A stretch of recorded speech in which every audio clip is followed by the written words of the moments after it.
What we gonna do right now is go back, way back. Give me your friend.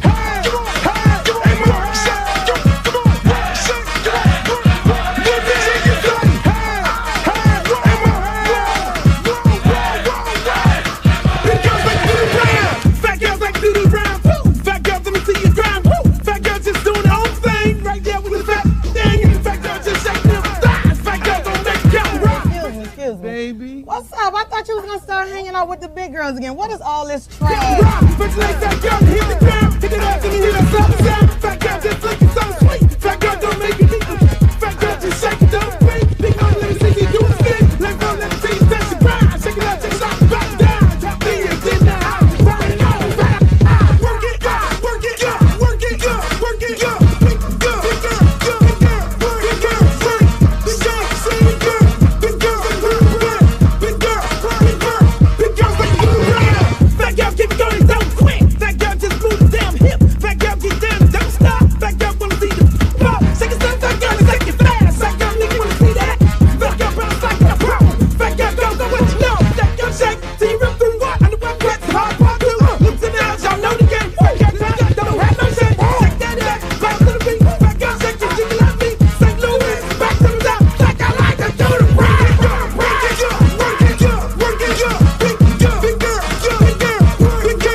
I'm serious. Where you are, not ever.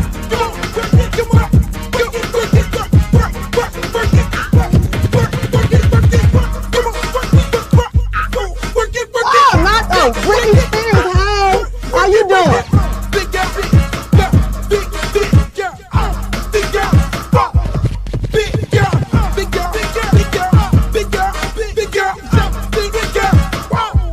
Oh, but I ain't the little rapper call. Girl, your beat is so up. You look a mess. All about the big girls. What about the big girls? Big girl, work it, work it, work. Big and work it, work it, work. Big girl, you done suck all the fat off your ass.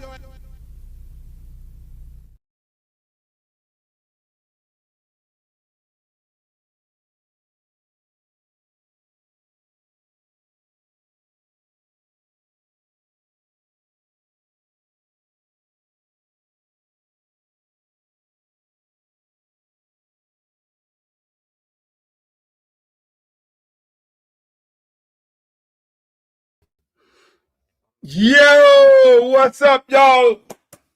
Way to go, way to go. Wait, let me get my script right here. Here we go. How y'all feeling today? I'm a button up my collar today. That's what I'm gonna do. I'm a button up. I'm a little jazzy today. That's what I'm gonna be, a little jazzy today. How y'all feeling today? It's a beautiful Monday. It's raining outside here in sunny South Florida. No, it's not sunny today. It is raining today. Why my button keep coming off right here? I don't want nobody to call up and be like, yo, your button keep coming off. What's the problem? What's going on over there? Why does the button keep coming off? But welcome, ladies and gentlemen. We made another weekend. Hi, Strawberry Hill. How you doing? Welcome to the show. Let me get everybody a little moment of getting in here. Come on. Get on in here. Get on in here, people. Get on in here. I need you to like, share, subscribe, because this is going to be a big show today. This is going to be a big show today. We got head coach of FIU going to be on here, Willie Simmons. We got Streeter from Footballville going to be on here. D might roll up in here. You never know what celebrity's going to roll up in here, because, that's what we do. This is a big show. And we keep it a buck. We talk sports, politics, and entertainment right here on the Luke Show. And that's what we do. I'm sorry, man. I'm not sorry. I'm not sorry for how great we are, because we are great. We do a good job here. We make it happen. No, let me just take this off. This is bothering me right here. Let me button this one button up right here, because I got one button. You know how it is? See, ladies, you don't know how this works. Us men, we have a problem. There it is. Now I feel a little loose. Neck feel good and everything. But I want to thank you guys for joining us today. Everybody on my Facebook page, on my Twitch page, which we just started up over there, and everybody over there on Instagram, and everybody that's on X. I want to thank you guys for being here today. I want to really thank you guys for being here today, because it's really important that you are here with us today on this beautiful Monday. If you made it through the weekend, that's a great thing. A lot of people didn't make it on the weekend. There's a lot of interesting things that happened over the weekend that a lot of good folks did not make it. So at the end of the day, I'm happy that you all are here, that you made it through the weekend safe, and that you're going to be here with us. Hey, hey, Glow, how you doing? That you're going to be here with us for the rest of the week. But once again, we got a big show. Like I say, on this show, we keep it a buck. We keep it 100. We talk sports, politics, entertainment. And as you know, politically, I am running for Congress. As you can see on the bottom line on the stroll, you go to www.lukeforcongress.com and find out what my platform is all about. And if you want to make a campaign donation or become a volunteer, you can also do that as well. Our campaign is about $5. We ain't asking for nothing. Just a $5 grassroots campaign. That's what it's all about. But at the end of the day, people, we got so much going on. We got so much going on in college football. A lot of teams, got done with their spring games, whether it was FIU, Miami, Colorado.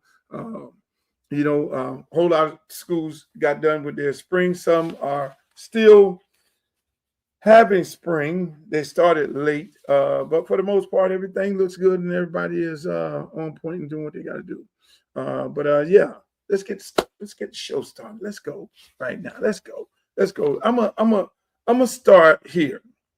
I'm gonna start here because this right here is very, very important. This right here, I'm having a problem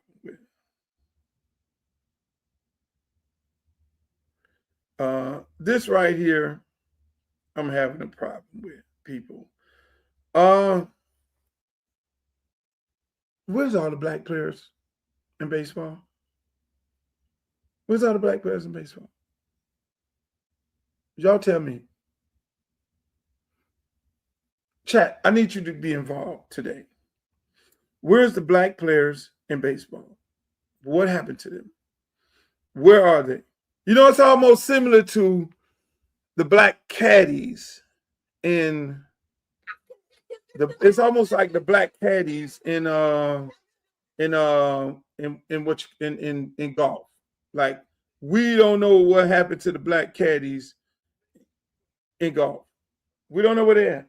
So my question is, what happened to the black baseball players? So in 1975, there was 75% African Americans in baseball and 25% Latinos.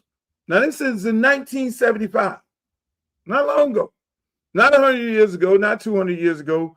In 1975, that's what you had. So, what happened to the black baseball players?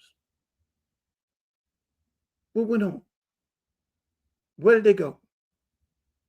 Y'all tell me. Some people may want to say, some people want to have the argument that the black players went, they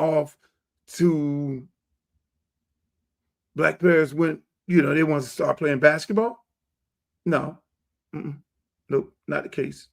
Or they wanted to play football. They just got tired of this. Nope, not the case. No, that wasn't the case. So my good friend here has a take, which I totally agree with. Because, again, when you look at these numbers, and I'm going to give you something, he's going to give you the same thing. And I've been talking about this. When you look at these numbers, what's up, Andre Johnson? When you look at these numbers,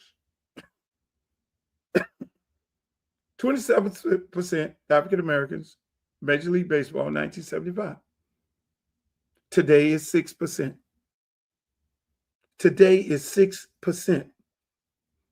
Hispanics in 1975 represented 10%. Today they're 30%. So it's an actual flip. It's a flip. Right then and there. I think I might have lost my YouTube audience. For some reason, we got technical difficulties over there. The stream just turned to trash. So it's a total flip right now of blacks in baseball. How did we get here? I'm going to let this gentleman tell you how we got here, and we're going to talk about it. It's nonsense. It's money. It's 100%. It's money. It's not just priced out. It's historically baseball.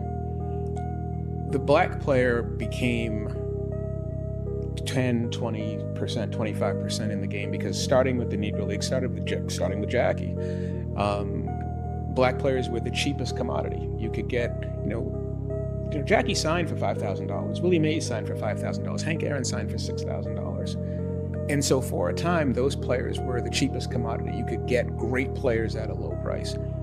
Baseball, as a sport, baseball is a white suburban game reinforced by foreign labor. That's the sport. It's not an American game per se.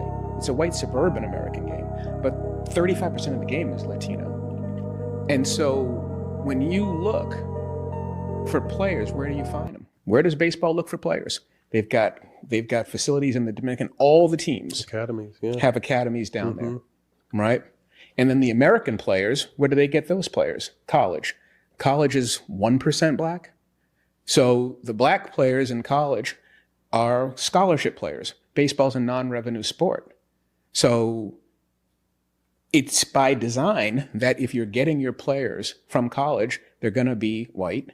And if you're getting the rest of your talent from the Dominican or from Venezuela or from Mexico or Cuba, they're going to be Latino. So you're not developing black players the way you used to. No pipeline for them. No pipeline. And, I remember talking to Dusty Baker about this. And when you really start looking at how the numbers shifted, they replaced essentially black players with the Latino players. It's all money. If you put a ball in front of a kid, they're going to play with it, right? I mean, that's always been my thing. If you look at the numbers, Latino players are not part of the draft. So a black American kid who's a first-round pick, you got to pay him first-round American dollars. You can buy 100 Dominican kids, 200 for the price of one American. Wow. That's the difference, And so whenever I hear, we just don't want to play the game, everybody knows that the relationship between black Americans and baseball is the deepest of all the sports, and it goes back the longest. There you have it, right? And that's been my argument for the longest. This has been my argument for the longest. There you have it. You have, that was a great piece, a great breakdown of it all. What was most importantly, the most important thing that came out of that was the mere fact that they don't draft the Dominican players. The draft is only college and high school in the United States. The draft, the kids here in the United States get what?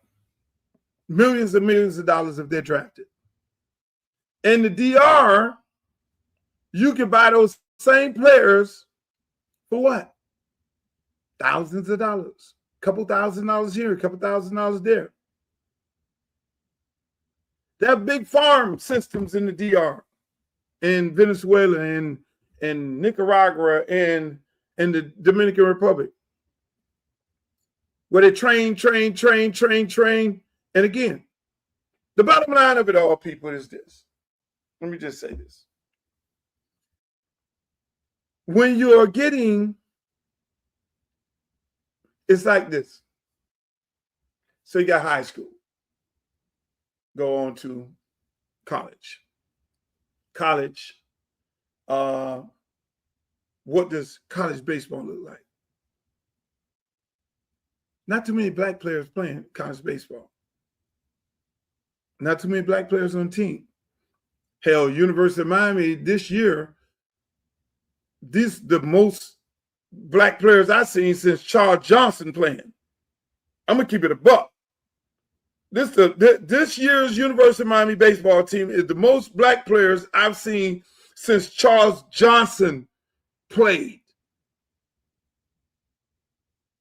All the black players that are playing college baseball and that are on teams are dominant, including the girls in softball. So it's not a thing that black players don't have the ability to play. It's basically they've been replaced by somebody that looks black. Let's keep it a buck, where they don't have to pay them as much money. You were paying Gary Sheffield boatloads of money. You were paying Vita Blue a boatload of money. You was paying Darryl Strawberry a boatload of money. You get them same players with the same complexion from the DR paying a lot less money. The DR players should demand more money, should demand the equivalent of what they're getting in the States, but they can't do that. They can't do that.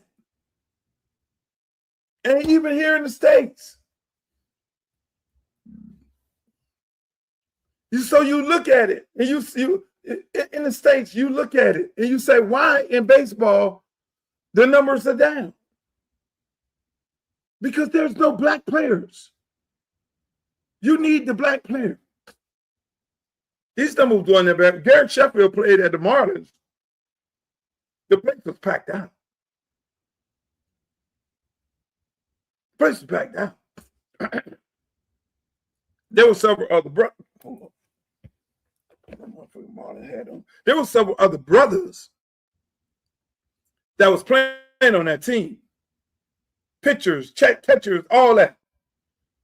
When the brothers played baseball, it's no different than football. Look, let's keep it a buck. This is the United States of America. Black and white. Okay? If the brother is on your team, you love him to death. If the brother ain't on your team, then you hate him. You hate him. You go to cheer for him. You hate Deion Sanders right now because Deion Sanders is who Deion Sanders is. Deion Sanders' program is the most talked about program in college football, and last year he won 3 games. And this year he's talked about more than Indiana and talked about more than University of Miami, who played in the national championship game.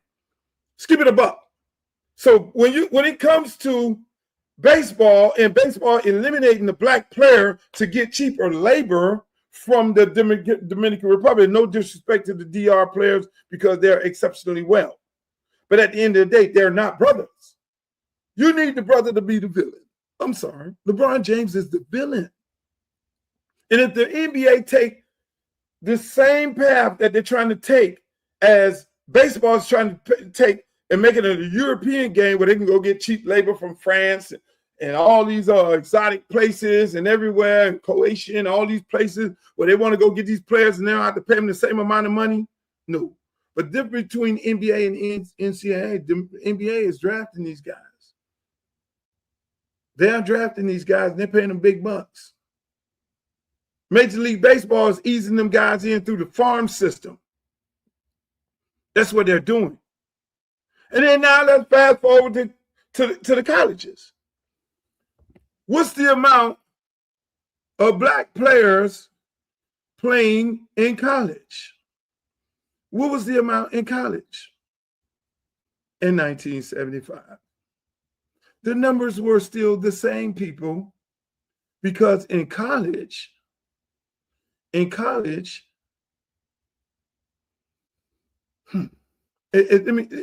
sad at what's going on, because everybody want to make it seem like these black students did not want to play baseball in college, but they do play it.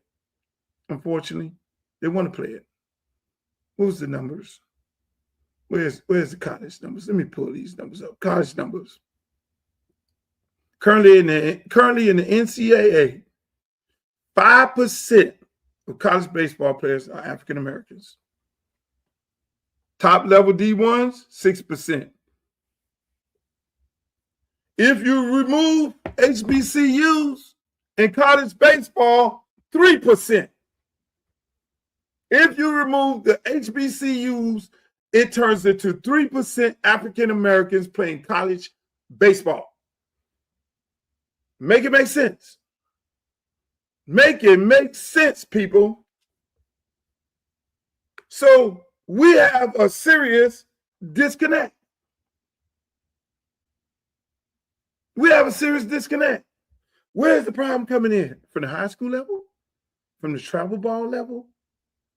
I'm a baseball dad. And it's black players out there. And they're very good. I would say they are very good. Every time I see a black player playing on a travel baseball team and they're out there, as a matter of fact, my youth program, Liberty City Optimists, we still have baseball. We've always had baseball. For over 50 years, we had baseball. Our program was founded on baseball. Even with all the big-time athletes that we got coming through, we were founded on baseball, people. So how do we fix it? What's the solution, Luke? These HBCUs, look what just happened the other day. Bethune-Cookman just went last week and beat LSU at their place. Then turned around and went around the corner and whooped Florida ass. Let me bring in the college expert. Streeter, how you feeling today? What's going on, man? You're talking about college expert, man. What's going on, bro? You're college football expert. I'm trying to get you well-rounded. I mean, I'm talking about it's two people that have gotten missing, Streeter. Baseball was dominated by black players. Black players are the ones who put the asses in the seat. What they did was eliminated the black player, kept the white player, and then brought the Hispanic player. That's what they did. Yeah, I mean, you probably got the Hispanic player for cheaper, right? They got it for cheaper. Mm-hmm. They don't even, hold on, Streeter. The Hispanic player don't even go in the draft. So they have a big baseball draft, Major League Baseball draft. They're only drafting high school players from the United States, and they're only drafting college players from the United States. So they don't draft the guys from Dominican. Like basketball will draft guys from out of the country. Right. And you'll be like, who the hell is that? He played in this league here. And you'll be like, oh, okay. But at the same, so it's a conspiracy to get rid of the black players. Think they want to get rid of the black players out of baseball, period? That's what they did. Streeter, in 1975, it was 30% African Americans playing baseball. It was 10% Hispanics. Today it's is flipped around. It's 3% in college.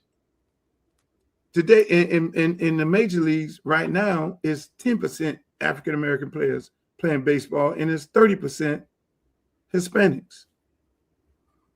Make sense? Do we want to play the baseball? Hispanic players don't get drafted. Do the we want to play Hispanic players baseball? come over here, huh? Are we playing baseball? Do we want to play baseball? Yeah, we playing baseball. But most of our kids are being told when our kids play baseball, they say, "Well, why you ain't playing football?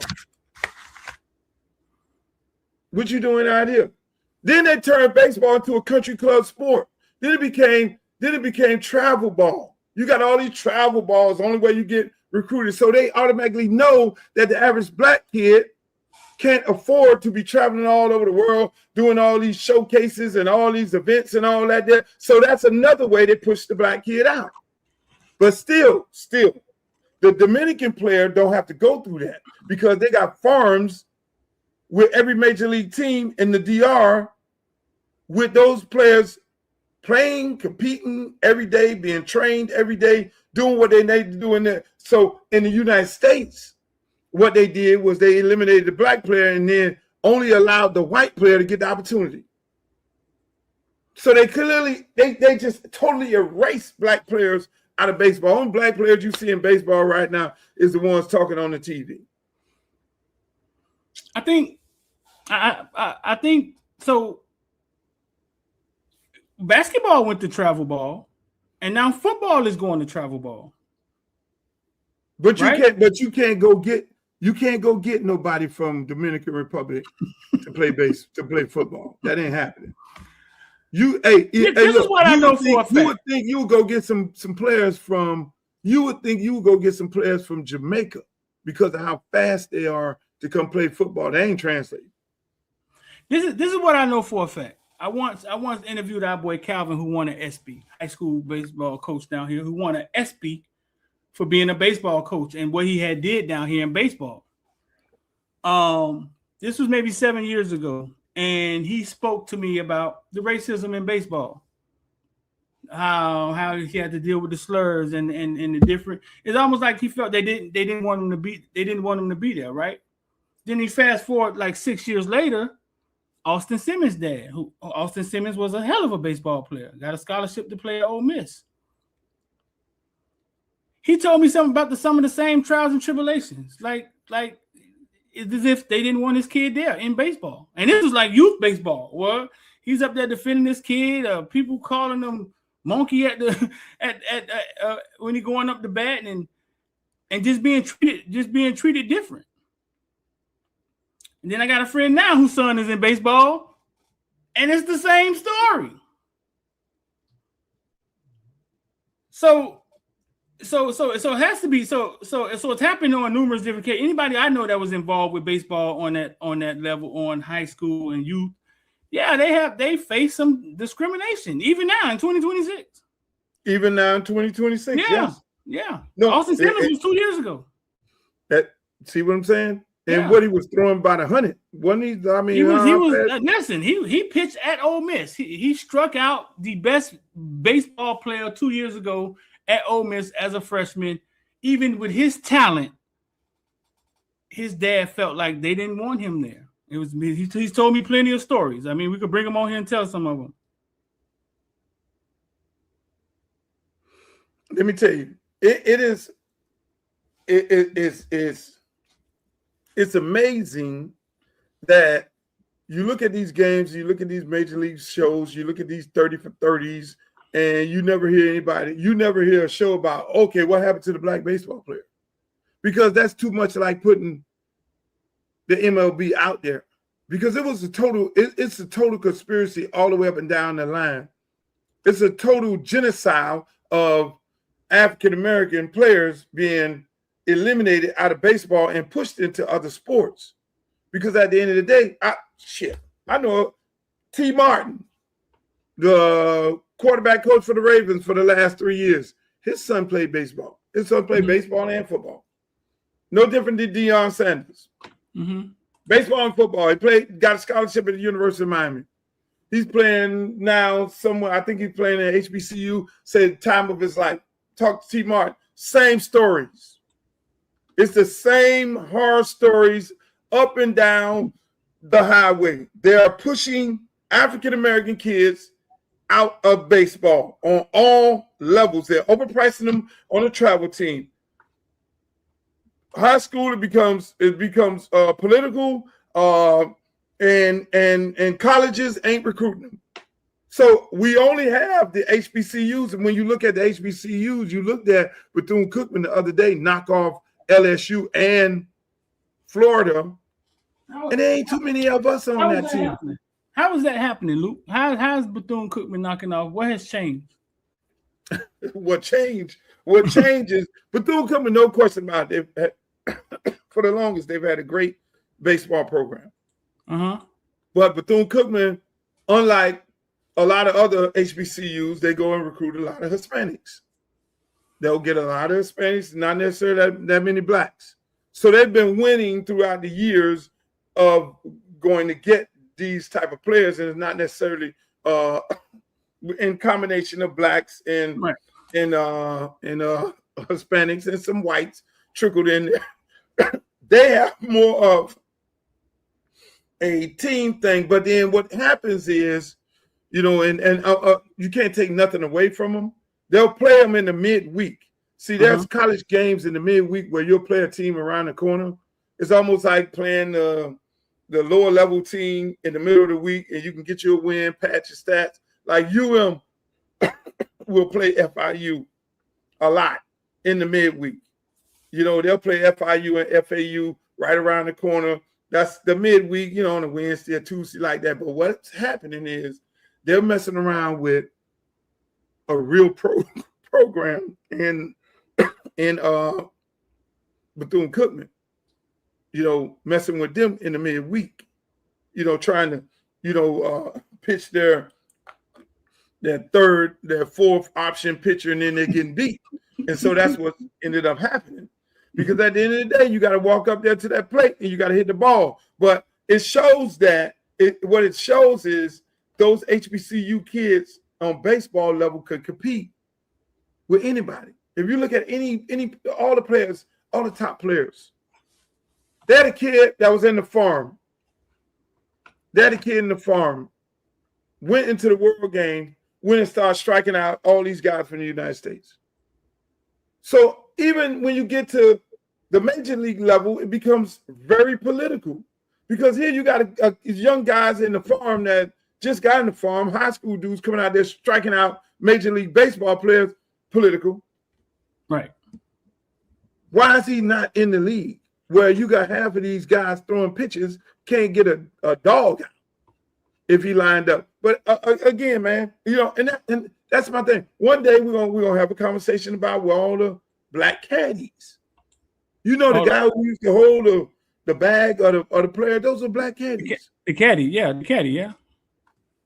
Now you can't find a black caddy. What the hell happened? Where are they now? Where they went? What do you mean you can't find them?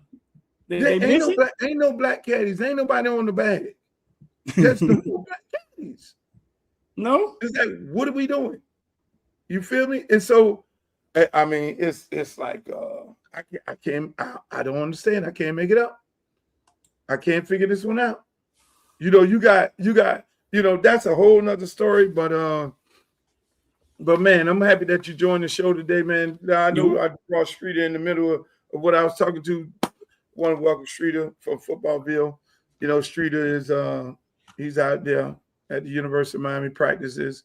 His ears is to the street. Before and you make sure y'all go follow him on all of his platforms, Footballville, on YouTube, Footballville, on Instagram, Footballville, on Facebook, TikTok, and all those beautiful places. Y'all got, man, this man make the most creative videos you could ever imagine. And he always putting something on your mind and giving you something to think about, because he has all the information already. Just go follow him. I know we're only on your YouTube page. Thank God for that, because something happened with my new YouTube page. I don't know. I went in and started deleting stuff and all that. But Streeter, yo, tell me how's it going over there at University of Miami? You did a spring practice. They had a spring game the other day, man. They had a spring game the other day. You call that a game or practice? It's a practice. They warmed up. They practiced. They did some one-on-ones, wide receiver versus DBs, O-line versus O-line. And did a little goal line. Then they played for like a half. Won a lot of starters out there. Couple guys, a couple snaps. I think Malley maybe got a few snaps. Mark Fletcher, I think, got in and got stuck in the backfield, and they was like, "Nah, we ain't doing that. Get him out of there." Defense was out there biting. Torrey, Chase Smith, I didn't see them guys playing much. So man, I think Mario pet peeve is information getting out. Information getting out. That's just his pet peeve. I'm on the way home and Ohio State firing up their spring game on national TV. It's going down. You know what I'm saying? It's going down on national TV. They ain't hiding nobody. They ain't running from nothing. You know what I'm saying? So just two different styles, I think. So okay. So you say they ain't hiding nobody, ain't running nobody. So Ohio State played all of their players. I don't know if they played all of their players. I saw him warming up. I'm not gonna say I saw him play. I think I saw him make a play. I don't know how much he played. But I caught him warming up and it was open. I mean, it was open for people to watch it. Like I get into the villains on a debrief and I realized none of my villains done seen the game. Nobody see the game because if you were a season ticket holder, you couldn't, you know what I'm saying? You had to either come down there or hey, listen, you'll catch them in August. Catch them in September. There was no so you're saying University of Miami spring game was not televised at all? No, it wasn't televised this time.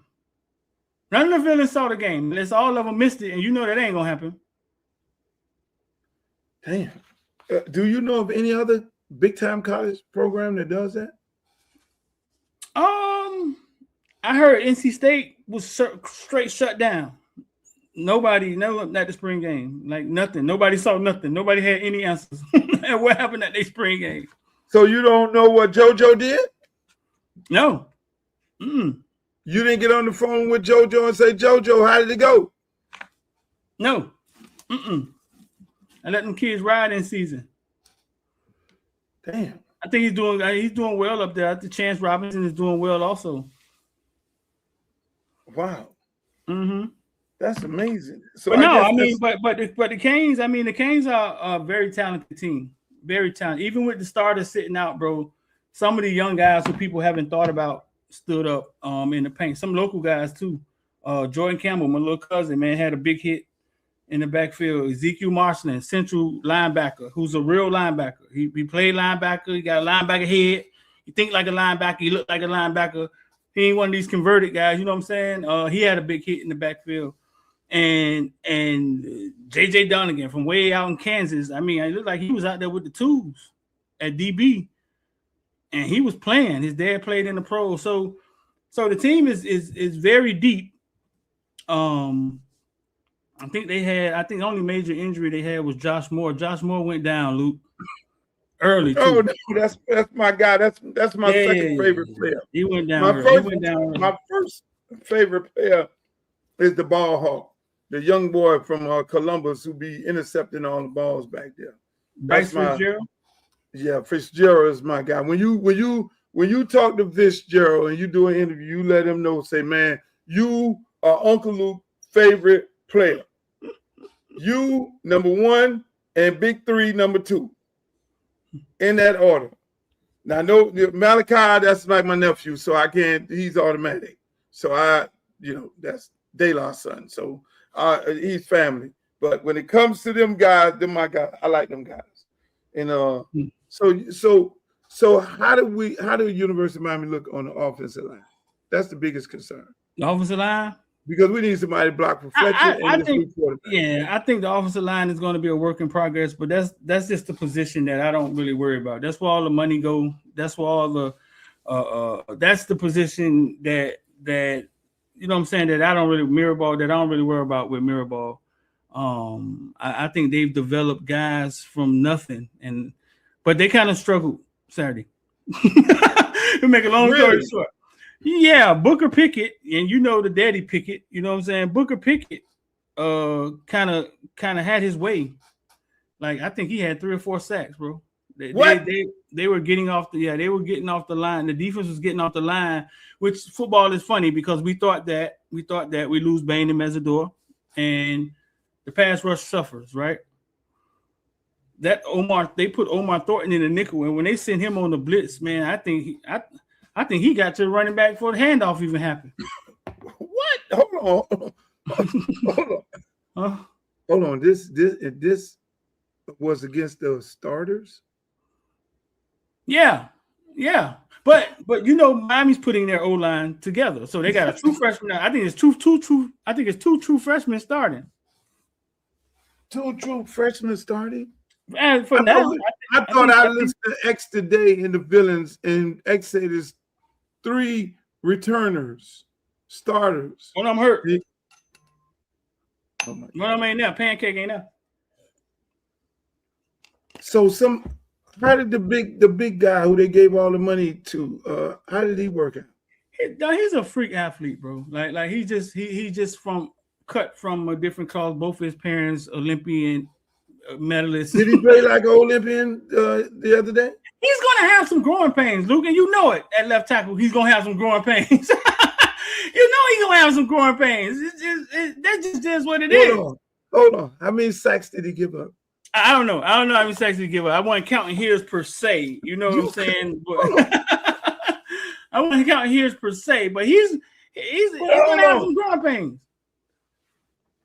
We lost a player. Man, I'm like growing pains. Like they all, you know what I'm saying? You're getting thrown out there. The 5 stars getting thrown out there to the Wolves. They gotta develop early. Yeah, I don't know how many he gave up per se, but when you get that much money, Streeter, I ain't trying to hear about no growing pains. This ain't NFL. It's college football. That money came from nowhere. We don't know if these guys worth it or not. That money came out of nowhere.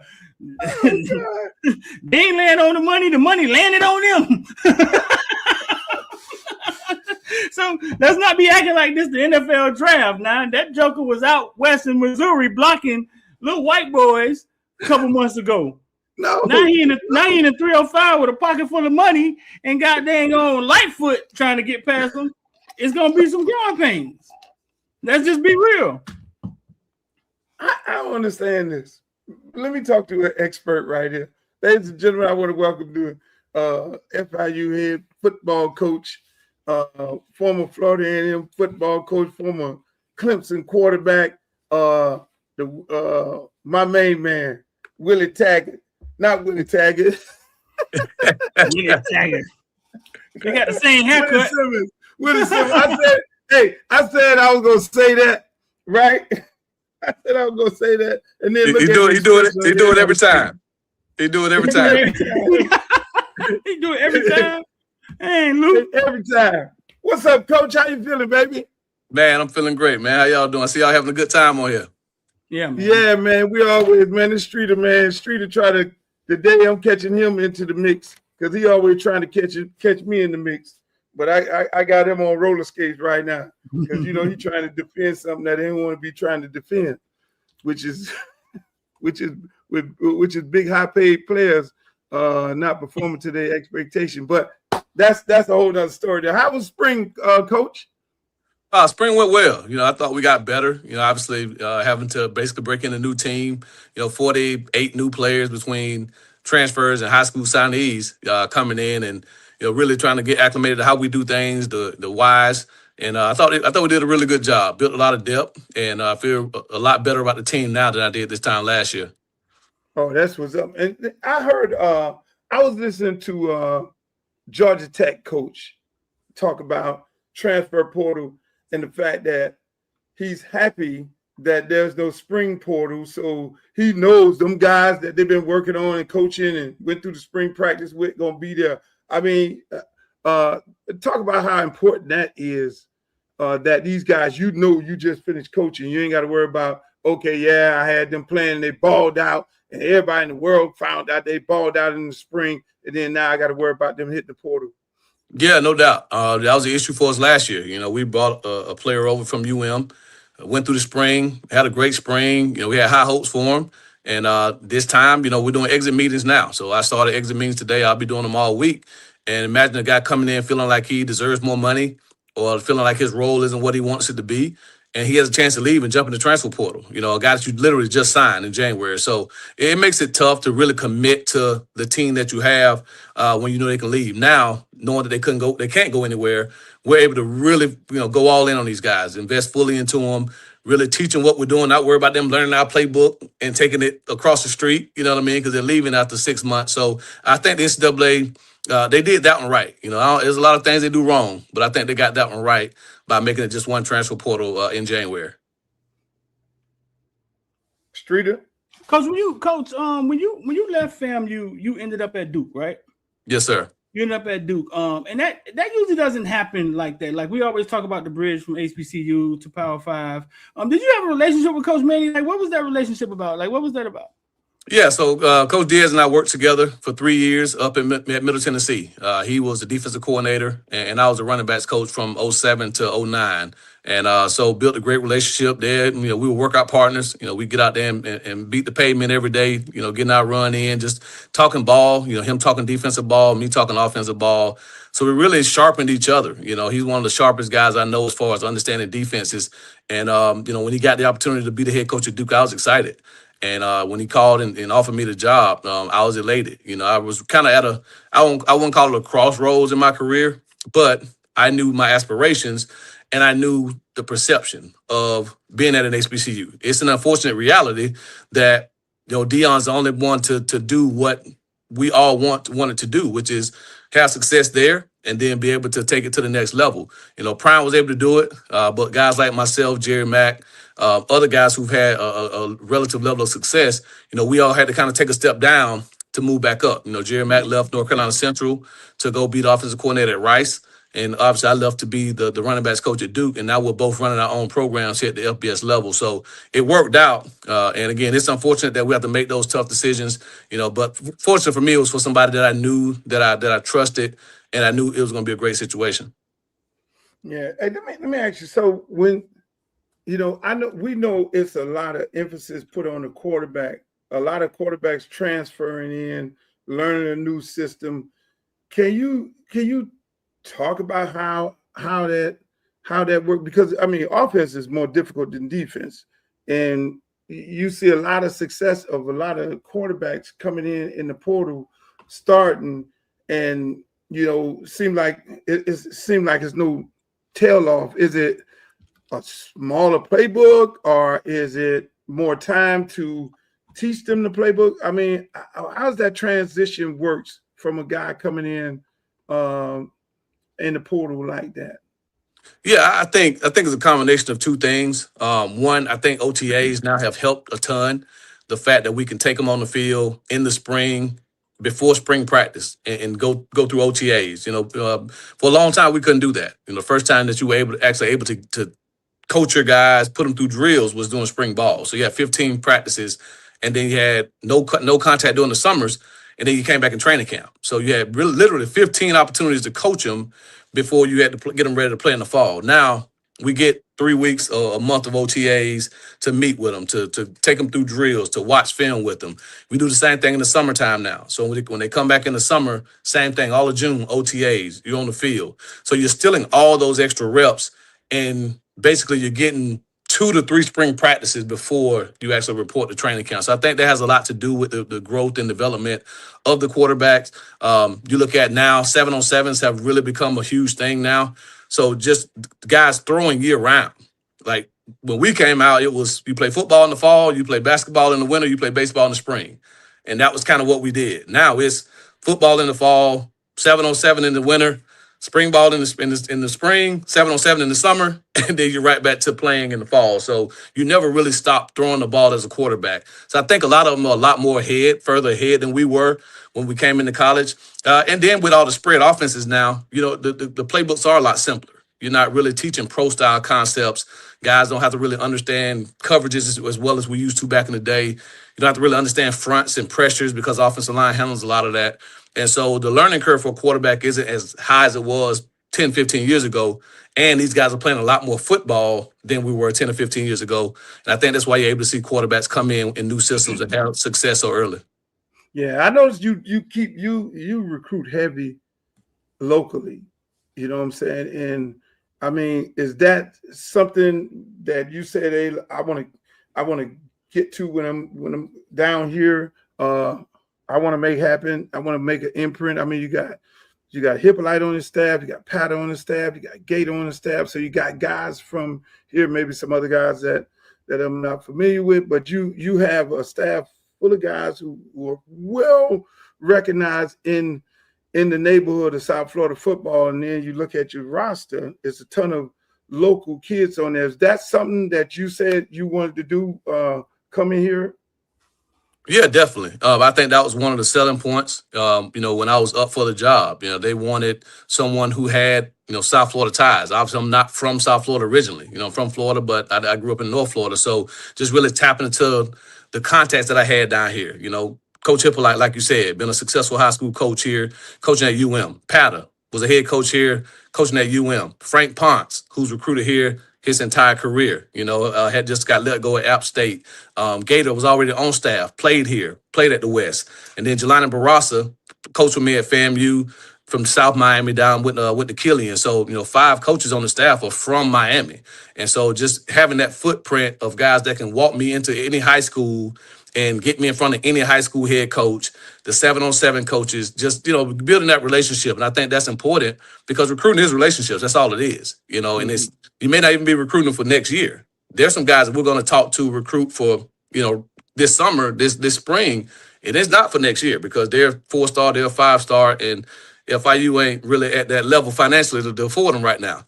It's when they go off to somewhere for a year, 2 years, things don't work out, we're the first call because they remember the relationship that we built during the high school recruiting process. They came to our junior days. They were here for our 7-on-7 camps. They saw how we do things, and they understand the vibe that we have. So I think you're recruiting for the immediate, but if you're a good program, you're recruiting for the future as well because the transfer portal is here to stay. It's not going anywhere. And our ability to bring the local talent back here after they go off somewhere and things don't necessarily work out, I think it's going to be critical for our long-term success. So, Coach, you've coached at FAMU, then you went to Power 5 Duke, and now you're at FIU. And people seem to think that there's this huge talent difference. Like the kids at FAMU are this huge gap in talent. Explain to us in the gap in talent. The kids at FAMU, are there a lot of kids you've seen in HBCU that should be in Power 5? Like, explain the gap in talent that you've seen. Well, to put it in perspective, I have 4 players that play for me at FAMU that are currently in the National Football League. Okay. I'm not beating my chest or boasting or bragging, but I'm not sure how many Conference USA schools can say that. Right? I mean, the schools that we play on our conference, I don't know if any of them have 4 guys currently on active rosters. I'm not talking about practice squads. I'm talking about active NFL rosters. Marquise Bell starts for the Cowboys. Xavier Smith starts for the Rams. Isaiah Land is the reserve defensive end for the Cowboys. Terrell Jennings is a reserve running back for the New England Patriots. And so those guys, if they play in the National Football League, trust and believe they can play anywhere in Conference USA. So I think you look at the landscape now, people are recruiting stars. And Luke can tell you probably better than anybody, having been a high school coach down here for so long, the amount of talented guys that he saw that wasn't a 4 or 5-star kid that got overlooked by all these schools just because they weren't a highly recruited guy and that went off to an FCS or went to a group of 5 school and had a phenomenal career and then ended up transferring to a Power 4 because he balled out in 2 years, or that 4-star, 5-star that everybody in the city knows that he's really not that. He's big, he's athletic, but he's got a long way to go, but people are signing him because of the star rankings. So, again, the people that are making these rankings and evaluations weren't high school coaches, weren't really college coaches, probably didn't play college ball or pro ball. They're just guys who started a recruiting service.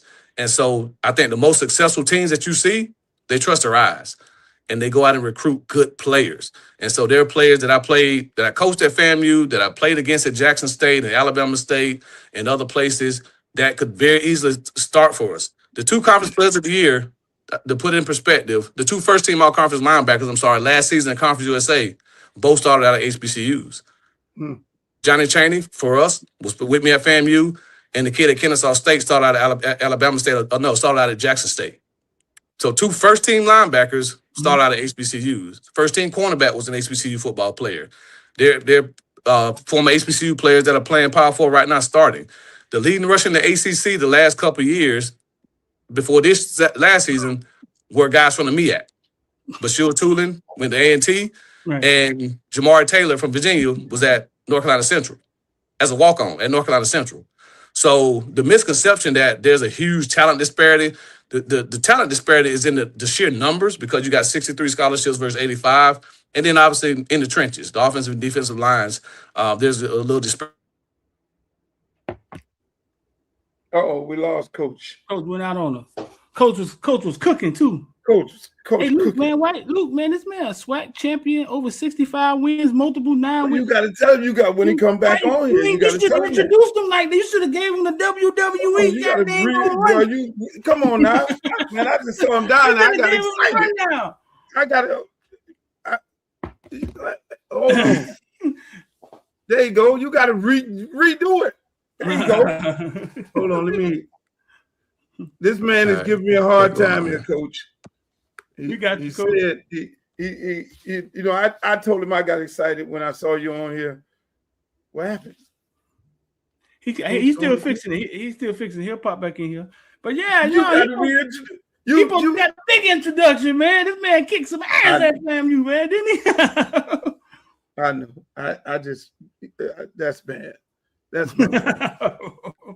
And a lot of people don't know. A lot of people don't know that. Just give him some time. He'll pop up. But a lot of people don't know that, man. SWAC champion, Celebration Bowl champion, multiple 9-win seasons, over 65 wins at FAMU. Hey, listen, man. Did he beat Prime? I think he beat Prime. Did he beat Prime? Coach. There we go. Coach, you back on? You can hear us? Coach, can you hear us? He trying to figure it out. This StreamYard is going bad, huh? He trying to figure it out. Again. You can hear us, Coach? Put him in the back, let him figure it out. He trying to figure it out. Okay, he putting it in. Hold on. I mean, listen, man. It is. Dang, Coach was cooking too. Coach was cooking. Yeah, he was. He was cooking. What did I do? Did I hit ban? That wouldn't ban his whole number, would it? What? I was trying to eliminate his. I see him here. He's there, but his picture is not there. Nah, he coming back. I think he froze right there. He's trying to come in. He coming back. He froze. Yeah. But I hit ban. See, people, I don't know how to work this thing right here. Yeah, good. If he come back in. You need to get somebody. You need to get an operator. But no, man, he's got the big introduction, dog.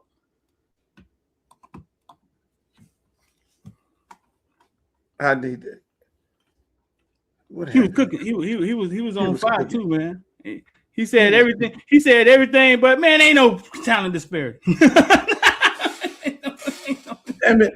Hey, listen, man, that was a great question. Man, see, and I know my good homeboy, Mr. Pierre Rutledge, he's gonna be doing all this complaining. He was like, man, y'all need to get StreamYard right, man. Y'all having these good shows, man, and you got all these technical difficulties and everything. I'm gonna have to hear his mouth. Oh, he said I'm blocked from getting in. How do I unblock him? Let's see what did you do? I hit the block. Huh? I hit the block. Oh, I didn't even know a block exists. Where it sit at? Yeah, man, how do I unblock a person? Block. Go to settings. Go to settings. Let me see. Oh my God. How do I what the hell?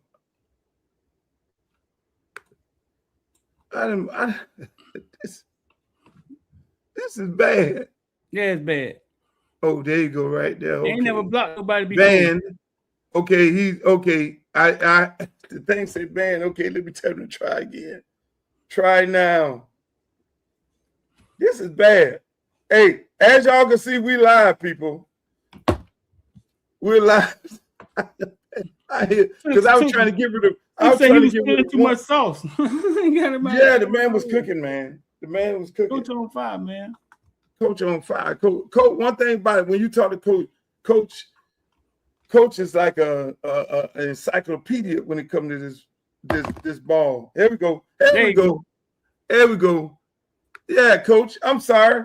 I was trying to close one room out, and I thought I hit a button to close the room out. But Streeter, go ahead, Streeter. You do your full-fledged introduction. Run out the whole thing. Nah, I was telling him he was supposed to introduce you, man. It was supposed to be like, man, we got joining us today, over 65 wins, Celebration Bowl appearance, SWAC champion, multiple 9-win seasons. He's supposed to lay it out there for you, man. You was kicking behind that FAMU.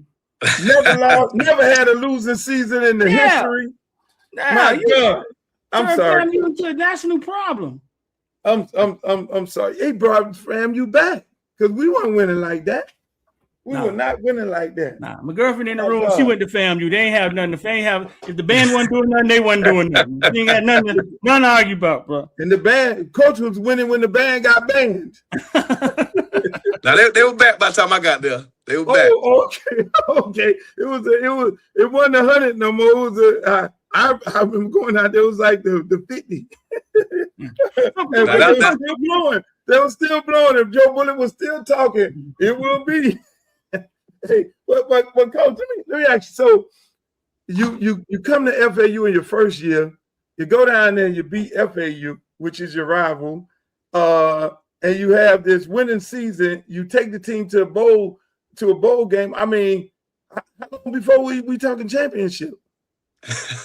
Well, obviously, we came down here with expectation to build this into a championship program. So, I don't believe in making promises, obviously, but I think we're doing it the right way. Like you said, the guys we built this staff around, they're hard-nosed coaches, they're intense coaches, detail-oriented, and they love to get out there and recruit, man. I think, you got to be able to recruit. You got to love to recruit in today's climate, and these guys do.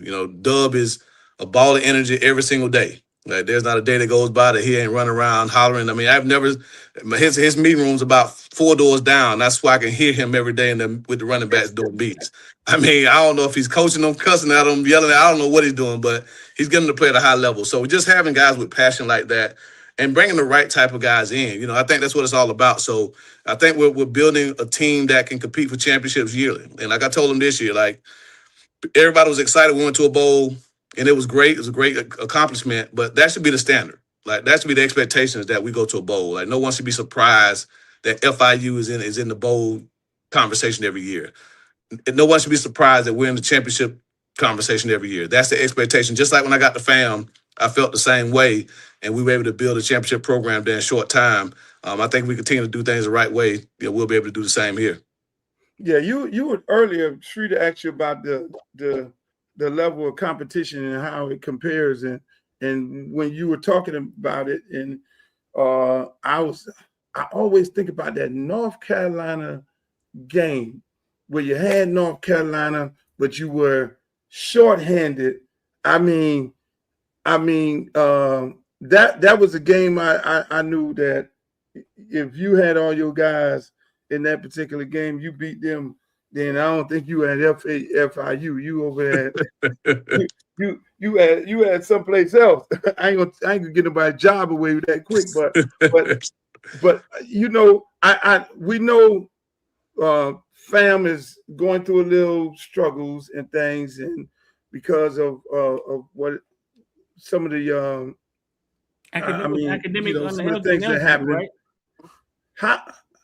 How I know it hurts you because you built that program up to where it's at, right? Where it was at, to see it go through these struggles right now. How can these things be fixed going forward, in your opinion? Being an insider, I know you're outside, you're over here at FIU, and you're going on your second year there. You don't know how the operation is running, but how do you fix things like that so it won't occur anymore? Yeah, and that's a great question. And obviously I was there for 6 years, and was a part of a lot of that. And I'll say this: we went to Indianapolis in, I think, 2022 to the NCAA regional rules convention that they have every year. And so as a part of our kind of APR workshop and trying to show the NCAA that we're serious about cleaning up the APR issues, and I asked a question to one of the individuals that work with the NCAA in that area. And I said, well, what happens when there's head coaching turnover, right? You have a lot of, coach gets fired before the season's over. Obviously, you got guys that got to finish the semester out, and a lot of times that's when guys drop the ball, when there's a coaching change. Their answer was, well, that's up to the AD. The AD's got to have a plan for that. Then I said, okay, well, what if there's an AD change? Because when I took the job at FAM, Dr. Eason had just gotten hired. So you had a new head coach, a new AD, and so I said, well, what happens when there's an AD change? They said, well, that's the president's job. And I said, well, okay, well, Dr. Robinson had just gotten hired as the full-time president when I got hired at FAM. So we had a new head coach, new AD, new president all at the same time. And that was their approach. So because of that, they're telling you that it has to be a collaborative effort. It ain't just the football coach. It ain't just the academic department. It's everybody at the university's responsibility to make sure that your APR is what it needs to be, that you're giving the student athletes the resources that they need, that you have a robust plan that everybody can follow. That's from the provost and the programming that they have. I don't make any excuses. People know me. I don't make excuses about anything. We get beat, we just get beat. FAMU is not an easy school. It's a very, very difficult school to get into, one of the lowest acceptance rates in the United States. Particularly at the HBCU level, I think maybe first or second as far as acceptance rates. And there aren't any kind of cupcake majors. Like there's no programs you can just throw a student athlete in to kind of push them by that most major schools have. Like we don't really have an interdisciplinary studies program or a liberal arts program that you can just throw a guy in that's coming from JUCO or coming from or transferring in. So they're trying to come in and trying to go into business. They're trying to come in and go into, architecture and all these real majors and they aren't easy. So you have to have a plan to increase the amount of tutoring, to increase the amount of academic counselors and learning specialists and all those different things that a lot of the bigger programs or the resource programs have that don't have these issues. And so until the infrastructure kind of gets that stuff together, it's going to be a struggle. Like it's going to be a struggle for anybody. And Quinn, and I love Quinn, and I'm pulling for Quinn 100%. But if Quinn is his whole staff is out every day checking classes, guess what he ain't doing? He ain't watching film. He ain't game planning. And you've been on that campus. Yeah. The highest of 7 hills. So guess how many golf carts we had in the football facility? 0. Oh, no. So you think that I'm going to get out here and walk this hilly campus to check classes all the way? Man, you crazy. We're not doing that. Wow. So again, people that say, oh, well, it's the coach's responsibility. Yes, it is. Part of my responsibility as a head coach is to make sure that we create an environment and a culture where our guys understand the value of going to class and doing things the right way. And I told them, I graduated college in 3 years. 3 years, I was done. My mother was an educator for 27 years. Like, we know all about education. So it's not like we're just there saying, oh, don't the hell with class, don't go to class. Like, no, we every day go to class, academic meetings, check-ins, all those things. But guys are going to slip through the cracks if you don't have a system where you can check them throughout the day, checking their classes with people who can class check, having mentors and tutors and people like that they can check in with throughout the day to help them do their work. So not do the work for them, but help them, right? Because FAMU, again, you're not a top 100 public school if you're an easy school. Mm-hmm. It's a really, really tough school. And so there has to be a comprehensive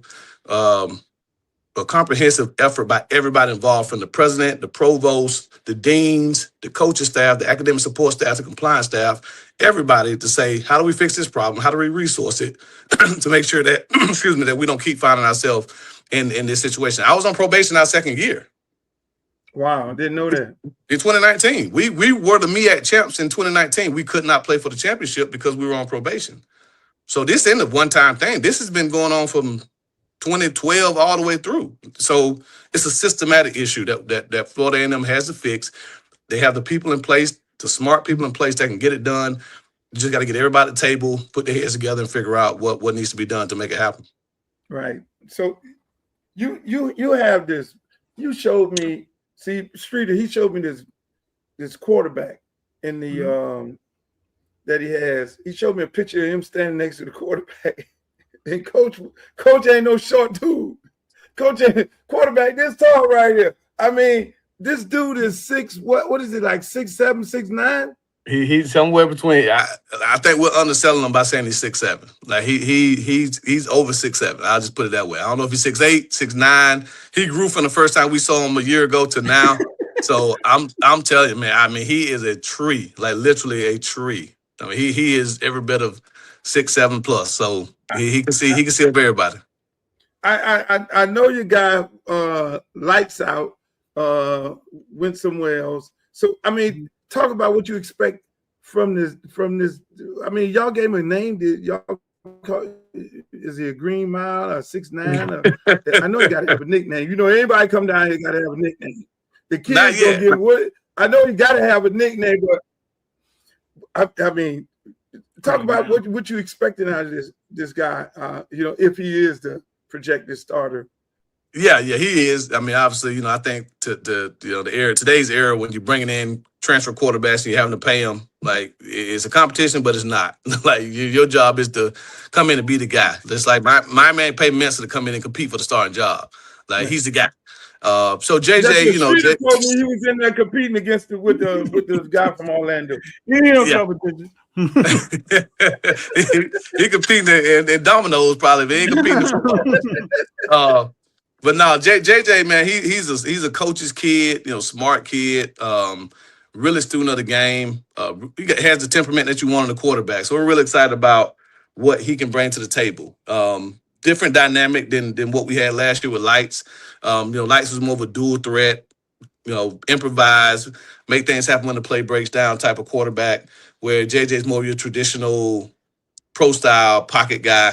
Going to try to dissect the defense, get the ball out of his hands, checks at the line of scrimmage. So it will allow us to be a little bit more pro-style in how we kind of devise our offensive scheme than what we were in the past. Both can win, you know, both with assets or will be, but I think what we're building around JJ with the personnel, his skill set, what he does will allow us to be a little bit more flexible in how we present formations and personnel groupings to the defense. Coach, correct me if I'm wrong. You faced Shador when you was at FAMU, right? Twice. You faced him twice. Shador, we all saw what happened to him in the draft last year. He failed in the draft, and then he was like third, fourth on the depth chart. People was questioning him as a quarterback. When you watched him on film before you faced him, because you faced him twice, at that time, what did you see? Did he look like an NFL prospect to you, or did he just get better? Like, what did y'all see? Well, we played him his freshman year. Okay. So his first start was against us in the Orange Blossom. So it rained, low scoring game, I think 7-6. You know, so he was a true freshman. So we didn't really know what we were getting. He didn't get to go through the spring with them. Okay. The next year, after he played the entire season, you know, we knew that he was a very accurate quarterback, had a very savvy, sneaky runner. You know, he ain't his dad, but he can pull it down and run it when things break down. And we had just come off the game against Carolina where, you know, we opened the season with Drake May. So it was like, you know, Drake May carved us up, threw for about 500. And then we rolled down to Miami for the next week against Shador. And I think the Joker went 15-15 out the gate. Like, I think I was there. Bro, it was brutal. I mean, I ain't won one like that ever as a coach. I mean, it was bloodshed. Him, Travis Hunter. I mean, Prime had that thing rolling, man. So, but no, I've always had a ton of respect for Shador and just his approach to the game. You know, how he carries himself, that bravado that you got to have as a quarterback. And we all know the elephant in the room. If he didn't have melanin in his skin, he'd be the most confident quarterback ever, right? But because he's the son of Prime and because he wears a gold chain and all these other things, it's viewed upon as something else, right? But the kid is ultra talented. I mean, he's won at every level. He's performed at every level. dominated high school, came to the SWAC, dominated the SWAC, went to Big 10, Big 12, dominated the Big 12, and now last year played solid as a rookie. You know what I mean? So again, the kid has what it takes. I think in the right setting, in the right environment, he's a winner, and you can't take that away from him. So he's going to be hated on because of what his last name is and how he carries himself. But if I had a chance to coach Shedeur Sanders, I'd definitely take it. Oh, Coach, I got one more, Luke. Coach, tell me this, because I've been wanting to ask the head coach this. You said you just got 48 new players in, right? 48 new players in. The last 5 years, college football has drastically changed. Like, they added money. They start letting kids get up and walk away. Your roster will be totally different every year. As a head coach, where your staff is looking for answers, how did you evolve into? Like, did y'all have to send you out to more classes or something? How did you evolve into a guy that's able to manage this? Because it just landed on you guys. What did you have to do? How hard was it? Well, I think it's like anything else in life. You either adapt with times or you die. I mean, I use the analogy all the time. You couldn't have told me 15 years ago that there would be no Blockbuster video. Right. Like you couldn't tell me that. You couldn't tell me 10 to 12 years ago that there would be no Toys R Us. Like, there's not a Toys R Us so I can take my kids to buy. Like, you couldn't have told me these things 10, 15 years ago just because they were so entrenched in the market. They were such brand names. I mean, if you thought toy, you thought Toys R Us. If you thought, rent a movie, you thought Blockbuster. There was no other way to rent a movie other than to go to Blockbuster. And when these little small pop-up things start happening, the CEOs of Blockbuster and Toys R Us was comfortable. They were, hey, we got the market. We don't need to change this thing. And in short time, they're non-existent, like not downside. They're done. So I think coaching is the same thing. If you're that old school coach that doesn't like the transfer portal, doesn't like NIL, you're not going to be here long. I'm just going to tell you, because those things are not going anywhere. So you better get on board with it. You better embrace it. You better figure out how to carve out your own niche in this climate. And so for us, we know if, when Luke was coaching last year, and we got one of Luke's players here now, if Sterling Joseph comes here this season and runs for 1,200, guess what? Sterling Joseph will not be at FIU next year. Like, we know that. So why get mad at that? Like, you better coach him while you got him. And if he goes off and makes a bunch of money at a Power 4 school, we've done our job. Like, that's a win for us, because now we can go to Luke or the next high school coach and say, hey, look what we did with Juice. So your player who right now may not be getting the offers from the Power 4 schools, big schools, come here, get on the field early, get developed. We're going to put him in position to be successful, and you're going to do that and go get the bag. Like, we have to change our recruiting model. We're probably not going to have kids here for 4 or 5 years. If we do, they're probably not playing very much for us.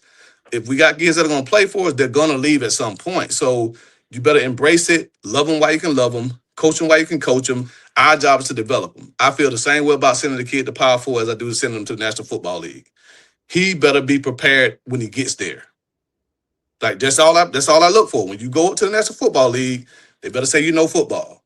They better say you know how to compete. They better say you know how to overcome adversity. Same thing. My kid goes across the street, the goes up the road to Gainesville, goes up to my alma mater, Clemson.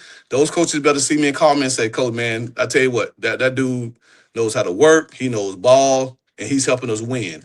Then we've done our job. Like, right. that to me, that's the way to see it. So you still got coaches who are fighting this thing, fighting this machine. It ain't going anywhere. I'm telling you, the transfer portal ain't going anywhere. NIL ain't going anywhere. So get on board with it or get left behind.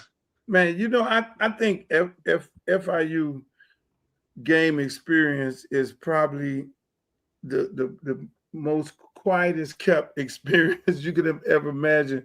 I mean, that parking lot street, I don't know if you ever went to one of them games. The parking lot been jumping for years. I didn't go last year. I'm pretty sure the parking lot's still jumping. Mm-hmm. The tailgate party out there is unlike any other tailgate party. I know Miami has some good tailgate parties, but that thing out there, they have DJ, is like it's a big ass party. So, they be lit out there. What? Lit ain't the word. So let me ask you. I know y'all numbers went up in attendance last year. How do you get those people out of the parking lot into the stadium? And number two, I mean, outside of any school here, you know, FIU is the most involved school, college in the community, more than Miami, more than any other school here. They're more involved. I mean, it's not a time that you don't see a FIU bus at a high school or the FIU bus doing, you know, dual enrollment at the 2 different campuses. I'm pretty sure FIU got to be in numbers. They got to be one of the largest schools in Florida when it comes to numbers. How do we get those people in this nice, beautiful stadium? Yeah, that's the challenge. You know, but one, you're absolutely right. You know, FIU is the public school of South Florida, right? That's why it was built. You know, Miami's everyone in UN's private, so this school was built to serve as the public school south of I-4. If you want to go to college south of I-4, you come to FIU. Right, we're the second biggest school in the state, over 55,000 students. You know, 3 campuses. And like you said, we do a lot of our recruitment here in South Florida, even down into the Caribbean. So we've been a staple in the community for a very, very long time. The challenge has been we've only had football now for 24 years. This will be our 24th season of playing college football. So the school opened in 72. So from 72 to 2002, if you went to FIU, you'd have a football team to root for. So you kind of became a pseudo fan just by default. This was the school you had to root for. So you have a ton of people with FIU degrees plastered all around their house and their offices and all those things that send money down to Coral Gables. so we gotta change that. But it's also a huge Hispanic serving community just because of where we are in the demographic. So football is not the first love or passion for a lot of people here at FIU. And so we have to continue to go out and, you know, spread what we're doing on the field, what we're doing out in the community. We got to involve the student body more. And our president is committed to doing that. I'll tip my hat to Jeanette.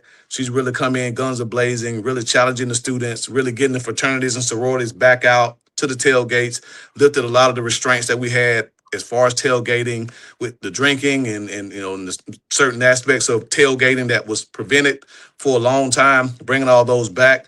And so I think the more we continue to just tell people it's a party, like this is a party. We party here at FIU. Come out here and have a good party in the parking lot. And then, like you said, bring that party into the stadium and watch us go out here and win games. So it's getting better. We still obviously got some work to do. But again, I think it's just a matter of changing the culture. And again, when you're 22 years old, you don't have a lot of that culture of strong football that other programs have that allows us to sell ourselves the way, you know, some programs get to do. Coach sitting on some stuff down there, man. Coach got Sterling Joseph, your running back, who led Dade County. But he also got Jaden Ford, one of the most exciting, the central little running back, Jaden Ford. Oh my God, you got the fourth running back. Yeah, that's a human highlight. Hey, but listen, but also, I don't know if you know this, he got a kid that came out of South Florida named G7. I don't know if they hold on, G7 down there? G7 I starting corner. Oh man! No, G7 was one of the most exciting kids offensively coming out of Dade County, offense and defense. So if I was you, I'd try him that punt return or something. I'm just saying. I told him, I made a deal with him. I said, if you get an interception, I'll give you an offensive package. You got to get your hand on the ball on defense. Once you do that, he ain't lying, Coach. I don't know what Arizona did with him. You know what I'm saying? But he ain't lying, Coach. The kid was one of the most exciting kids when he was in high school down here. Listen, I went viral with him a few times. He was so excited. I went to his house. Yeah. Down south. And talked to his mama and the daddy. And sat up there on the curb. It was like, I'm looking at this roster. I'm like, wait a minute. These crazy games. I was trying to get him. That is a human highlight film. He is. Yeah, Coach. He got some ball players over there.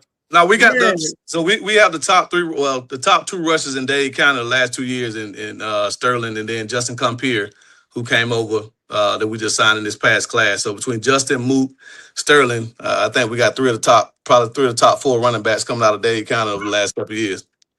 That's some speed. That's some speed, Coach. And Coach be dialing up. dialing up for real. Let me. My last question. So, the you don't see most. I look at Lastly. I look at Braun, head coach, calling plays. Talk about how difficult that is. You're running a team, you're calling the plays, you're watching defense, watching offense, special teams. You got something going on the sideline. If you could, because and then a lot of people say, oh well, they want the head coach not to call plays, but you do an excellent job in it. And I always, not just because you own it, I've always had a major appreciation for your offense and how you dial things up and how you, like you said, you put players in a position to make plays and make the team better. What's that mindset and going into the actual game of how you manage an entire team by being a play caller? Well, I'll give kind of my thought process on it, and I use an analogy that you probably can relate to. One, I think you got to have really good people around you. You got to have a defensive coordinator that you trust.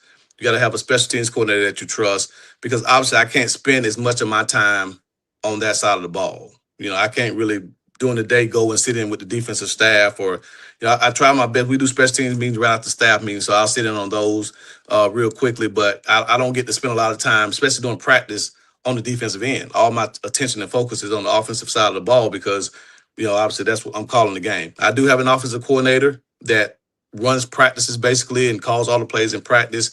And Coach don't win out on us again. Coach don't win out on us. I see him. I can see. Oh well, that's behind a little bit. Coach got some stuff down there, Luke. Coach got some guys. He do. Pierre, it's all your fault. Pierre is the engineer here, ladies and gentlemen. Pierre Rutledge. And it's his fault that people go in and out around here. I tried to get my last. No, Coach got some guys. You looked at the roster, huh? Yeah. Coach got some guys down there. Coach gearing up to go fast. Why was he able, you know what I'm saying? Hey, but the key to it is that you heard was use the personnel in the proper position. Use what you got. I mean, ladies and gentlemen, that was Coach. There we go, Coach. Yeah, there we go, Coach back. Yeah, so I'll finish it up. But like I said, you just gotta have good people around. So I'll relate to kind of what you kind of made world renowned in the music industry. It's kind of like producing and writing. Mm-hmm. You know what I mean? Like you, if you came up as a big time rapper and you know how to put words together and all those things, then all of a sudden you say, okay, well, I want to produce my own music. Then you learn how to do that. Well, you could do both. Like, how to do, you ain't gonna give up rapping because that's how you made a name for yourself. But now you learn how to produce as well. And so you become that Luther Campbell, that Kanye West, that type of person that can do both, whether you're an actor and a movie producer or a performer and a producer. So it's kind of the same thing. You don't give up one to be the other. Like I cut my teeth as a play caller. I became known as a prolific play caller. Well, obviously becoming the head coach, I still keep that aspect as a play caller. I just now have to be the producer, and I better make sure I got a really good production team around me to make sure that everything flows smoothly. So, some people give it up when they become a head coach, give up the play calling. I love play calling. I have a passion for it, just designing things and putting guys in position. But for me, I've had to learn how to delegate more and build a team around me that I truly trust to do their job. I'm not a micromanager. I can't be. Right. Like, you have to do your job to allow me the chance to do mine. I think that's why we've had success doing it that way. Yeah, Coach, you had Barack Obama come to your practice. I mean, I didn't. Take my hat off. The man had Barack Obama. No, I didn't. I didn't do that, Lou. That was April Fool's joke. Oh, they got y'all got me. Damn, y'all got me. I'm sitting there. Hold on. That was going to be my last and final. I'm like, okay, all right. They got you. Look, hold on. How did you feel with they got you, man. They got you. Now, you can make it happen. You can make the call to make it happen. We actually need them to come down here, so we know you can get it done. Yeah, I'm gonna do that. Hey, I gotta send my man the picture because oh Lord, I'm They sitting got up you, there man. like, hold on, man. Get the president out there. I'm retweeting. Hell yeah, congratulations, coach. And y'all got me on the joke. I can't believe this, man. Coach, you ran the 5K this weekend? I did. You did? I was in the Marines. We ran 3 miles all the time, and I never got used to that. How did that go for you? I tell you what, so I'm trying to get about 3 miles in a day. Now God. I You didn't run used to on. it then. Yeah, but I'll tell you what, I didn't know I ran it that fast. Like when I got done with it, I looked down at my watch. It was record time. I hadn't run 3 miles that fast probably since college. So I paid for it later on. Trust and believe, I paid for it all day Saturday and Sunday. I ain't moving in. So I took Sunday off and got back at it today. That's probably why I'm sweating because I just got done working out. But no, I mean, it was a good cause. You know, two of my classmates, schoolmates are attorneys. Darryl Lee and Charles G up in the Orlando area and Tallahassee area, and they put it on in Gadsden County. And of course, Luke can tell you, ain't a lot of good things going on in Gadsden County. So whenever you have people that can do something positive, I want to definitely support. So shout out to G and Lee, attorneys at law, for doing a really good thing in our hometown. That's what's up, man. FIU football. You ain't know I had that. You ain't know I had that clip. Look at the stands. The stands pulled up. We got people in the stands. We're at the stadium. Them boys out there balling, hitting, picking. They bouncing around. Hey, man. Hey, Coach, we're looking forward to a good year. I'm going to be definitely out there hanging out with y'all this year. I got plenty of time on my hands, so I'm definitely going to be out there checking you guys out. And good luck on the season. And make sure you know anytime you want to come on here and talk about it, this is definitely your home. No doubt, man. I appreciate it, brother. Keep doing what you're doing, man. I'll see you over at the shop later on. Yes, sir. Yes, sir. All right. That's Coach Willie Simmons, FIU football, baby. Hey, let me tell you, I'm telling you, Streeter. What up? That parking lot, if they released the restrictions or whatever it was before that parking lot, that's like the biggest cocktail party you can ever imagine. The DJs pumping all kind of music out there. They got a grown folks section in there. It's almost like you know what it reminds me of? It reminds me of Jazz in the Gardens. You know how you had the section over there with the hood at, and you had the regular people over there. It's just a big party. And I always before the games? Yeah. And I always been like, why the game going on too? Now I always said, hey, look, y'all gotta cut the music off. You gotta cut the music off to make them say, hey, cut this music off, not going to the stadium and turn the stadium into the party. But no, man, it's something else. Now they got some exciting players you just mentioned. Yeah. He was able to capture some of this South Florida, this talent that we always wondered, like why does the talent skip FIU? Like they should be getting some of them. No, he got some real South Florida talent down there. Yeah, some dudes. I mean, hell, shit, Ford, Johnny Ford, brother, man, we already know that's a human highlight. That's I can see him now. Them other teams, they got to play South Florida.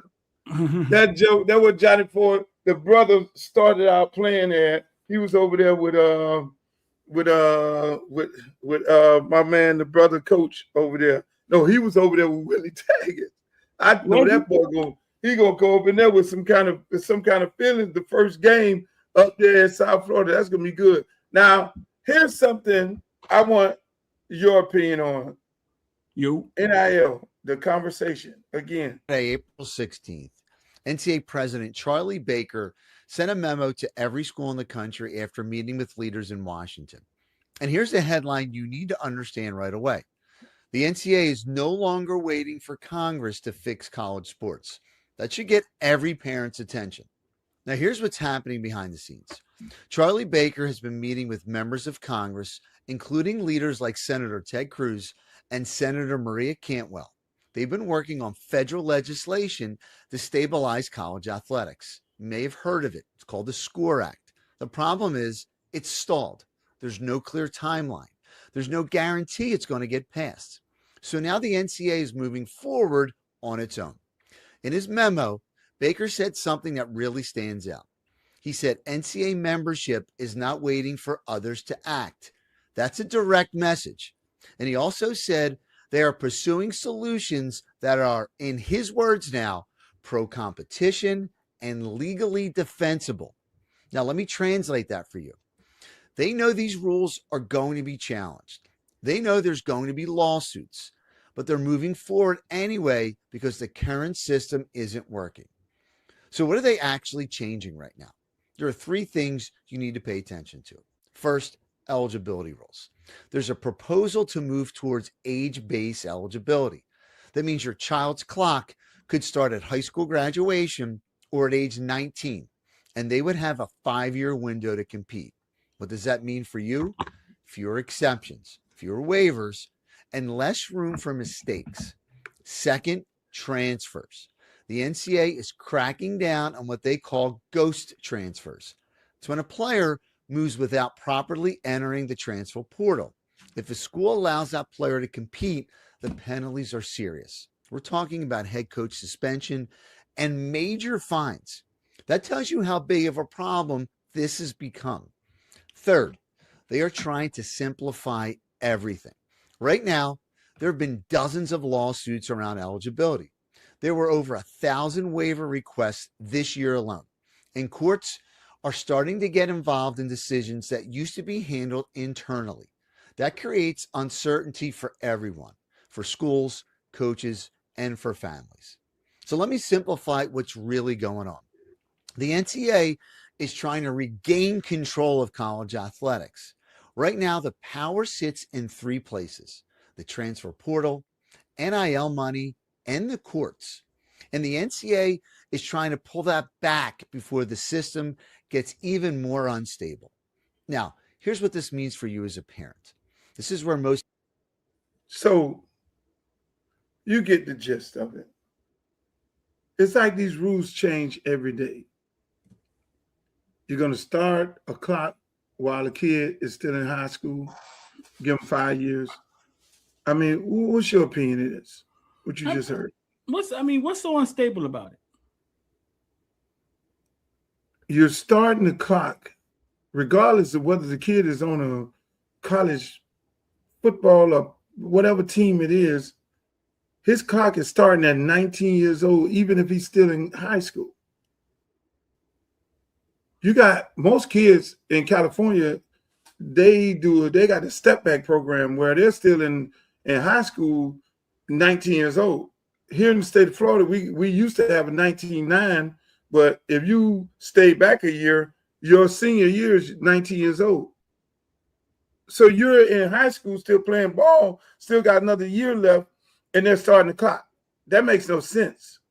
You know, they're not in a college. So then now a kid is in high school, Lord help him if he get injured in his high school final year. You already started his clock. He got injured, so he can't play another year. Now he got 3 years.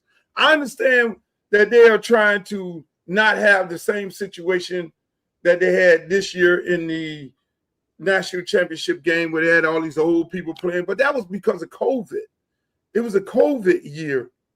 You know, and they had these leftover COVID, then you had COVID, then you had medical red shirts, and then that they granted COVID, medical red shirts, and on top of that, red shirts, and now kid is not, you know, he's not 22 graduating, he's 25.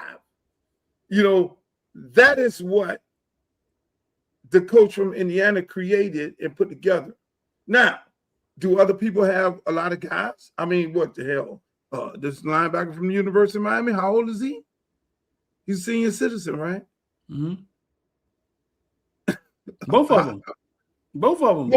One 6. I think Chase Smith 6 years, and I think Torrey 8. 8 years. 8. Let's see, an 8-year senior. Yeah, 8-year grad senior. So, listen. There's a lot of college players wish they could have played 8 years. It's a lot of people wish they and still get NIL money. So they try. We understand that they ain't trying to go to the league and and you had a league spokesperson from a team said, hey, man, in the league now, we getting all these old players. That's not marketable for us. So the league is now having an issue with getting a guy 28. But they didn't have an issue when they got that quarterback when he was 28. Remember the quarterback back in the days? What his name is? Winky Wright. Winky Wright. Yeah. It's been a few of them. Again, all of a sudden, when the money start flowing, then now it becomes questions. What you heard him say earlier, which I've been saying a lot, Nick Saban and others and the people and the powers that be in the NCAA have been talking to congressmen and women to try and push legislation. And I told y'all this a long time ago, maybe 6 months ago, when I saw it happening, because things don't happen right now. They put them in play. And that's one of the main reasons why I'm running for Congress, to be able to be in that room when they try to deprive these young people of their opportunity to make an NIL money. And it's only just coaches running up there and NCAA executives running up there trying to stop these young people from making their NIL money, which is just due for their name, image, and likeness. But I'm going back to this 5 to play 5. Mm-hmm. They did not mention we're gonna get rid of the red shirt, but your clock will start. They did not mention if you go to JUCO. So what happens? They're gonna push most of them kids back to JUCO, but that eliminates the JUCO, because what happens now? Last year, kid went to court, said these JUCO years shouldn't be charged against me, going Power 5 football, Power 4 football, D1 ball. They didn't charge those years to the kid, so he had 2 extra years. These folks are trying to eliminate that part of it now. Oh, we're going to start your clock at 19 years old, regardless of whether you go to JUCO or not. If you're in high school, that's when your clock starts. That's bad, Streeter. Yeah, it is. That's bad. It is. For more reasons than one. That's like really stupid. No, they are working against, and they're working against Miami too. Today, Ty Simpson came out and said Miami offered him $6.5 million to stay, and he thought about staying in college. But he consulted with Nick Saban and decided not to, Luke. You're a smart man, Luke. It came out today. He said Miami offered him $6.5 million. He consulted with Nick Saban. Once again, they go to Nick Saban name again. And he decided not to. He has to go 35. He has to go almost first round to get $6.5 million. Ty Simpson, let me explain to you something. And all you young people and your parents, look at me. Look at me right here in this camera. Look at me right in the camera right now. We have been telling you for the longest, Nick Saban is trying to prevent you and your kids from reaping the benefits off of your name, image, and likeness. He has been caping for the NCAA. I've been telling you this. What part of this? Yo, get off the video games. Get off the video games. Get off the love and hip hop. Get off of all that, parents, and pay attention to the show, because we're telling you. So you went and consulted with the Antichrist. Really? The Antichrist. As his coach. You wanted some healing. You wanted some good advice from God, and you went and you consulted with the Antichrist, the guy who's running around trying to stop you from making money off your name, image, and likeness, send you to the NFL. You don't give a rat's ass about you. Are you serious? You telling me that this man consulted with Nick Saban? Yeah. Unbelievable. He said that makes no sense. That means you and your parents are not following what the hell is going on in America when it comes to college football. If you'd have came to anybody else, me or anybody else, I'd have told you, take your ass to college. Stay in college, bro. NFL, this shit ain't promised to you. first-round draft pick ain't promised you. Them people get it wrong all the time. Nick Saban is trying to make a point that people like you, son, don't deserve to get paid that type of money. You need to go to the league. It's, my God, I hate to see that happen. Now you done ran up in the, I hate to see that. No, I think it's all, I think it all to me sounds flaky. I consult it with Nick Saban. Whoa, wait a minute. Like, whoever tells people who they consulted with. Remind me of what position he plays. The quarterback from Alabama. So we wanted him. Oh, no, we never wanted him. We won it before. Yeah, this is the second time telling this story. Did we want him before? When we were in the playoffs, I heard he was on the board. Like he had been declared for the draft. This is his second time saying this. He said it before. He just trying to build his stuff up. We didn't. But why is he mentioning Nick Saban? Because and why are they mentioning Miami? I just think it's all a conspiracy. I think it's all Miami. Everything about Miami. You mention Miami, it's almost like you get some credibility. If he said, Ohio State wanted to pay me $6.5 million, anybody give a shit about Ohio State? Nobody cares about Ohio State. When you say Miami wanted to give me $6 million, then everybody, that's believable. If you said LSU wanted to give you $6 million, you know Lane Kiffin is going to get on the thing and say, I want to give you nothing. Lane Kiffin was dragging Carson back the whole year. So it's only certain coaches and programs you can get away with saying that.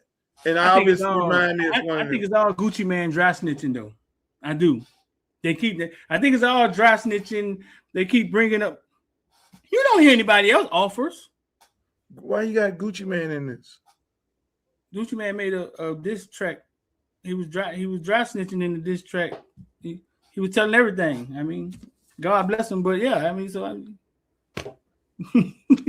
the same thing. I think it's just telling. I think Gucci Man? Yeah, Gucci Man. So what you trying to say? Gucci Man's a snitch?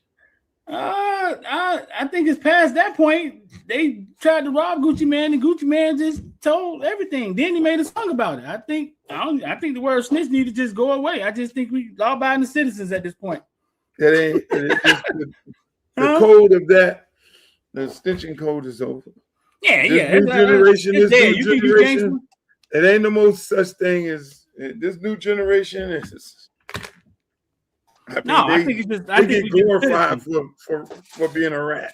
Yeah, I think we just all civilians. Now, I remember my homeboy told me a long time ago, man, these dudes snitching cool now. Yeah, if you ain't snitching, you ain't popping, I guess. That's why I'm glad I'm old. Y'all call me old, all y'all. I'm so glad that I'm old, that I lived in a time where I got to see the greatest basketball player ever played, which is LeBron James, and I had to fight with my son because, Michael Jordan. I had to fight with my son when he talked about LeBron James and all that. I'm glad I saw Muhammad Ali. I saw real boxing. Y'all getting jacked up. They on ESPN getting jacked up for MMA. They're literally interviewing people who are getting ready to do fake wrestling. This generation, y'all got it. Y'all eliminated real boxing, hit you in the mouth, knock you out for not MMA, but for WWE. I mean, WWE. I got a question for you. You've dealt in business on a lot of different levels, corporate. You've dealt with a lot of different things. We know your history. LeBron James took the floor the other night with his son Bronny in a playoff NBA game.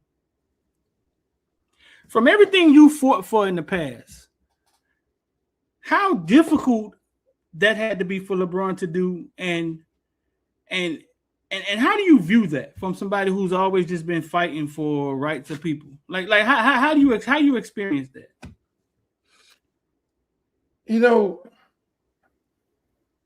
That's Bronny is a very good player.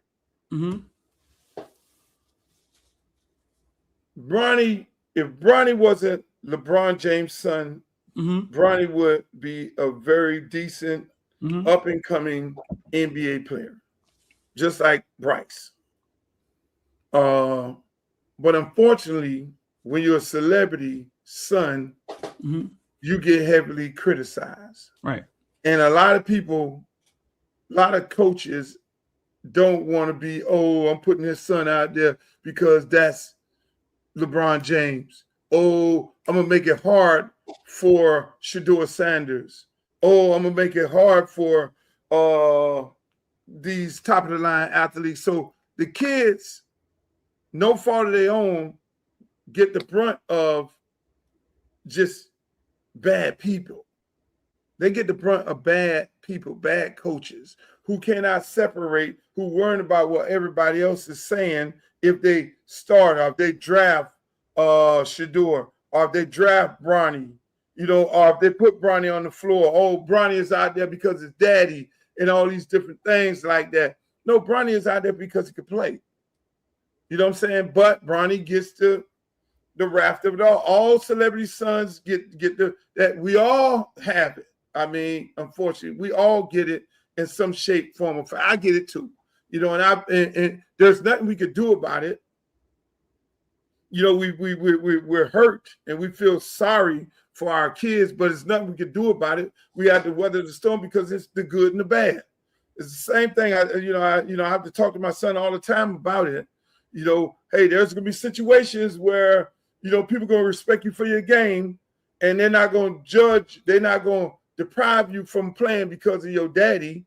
They'll just respect you. So a lot of parents, celebrity parents, go for that.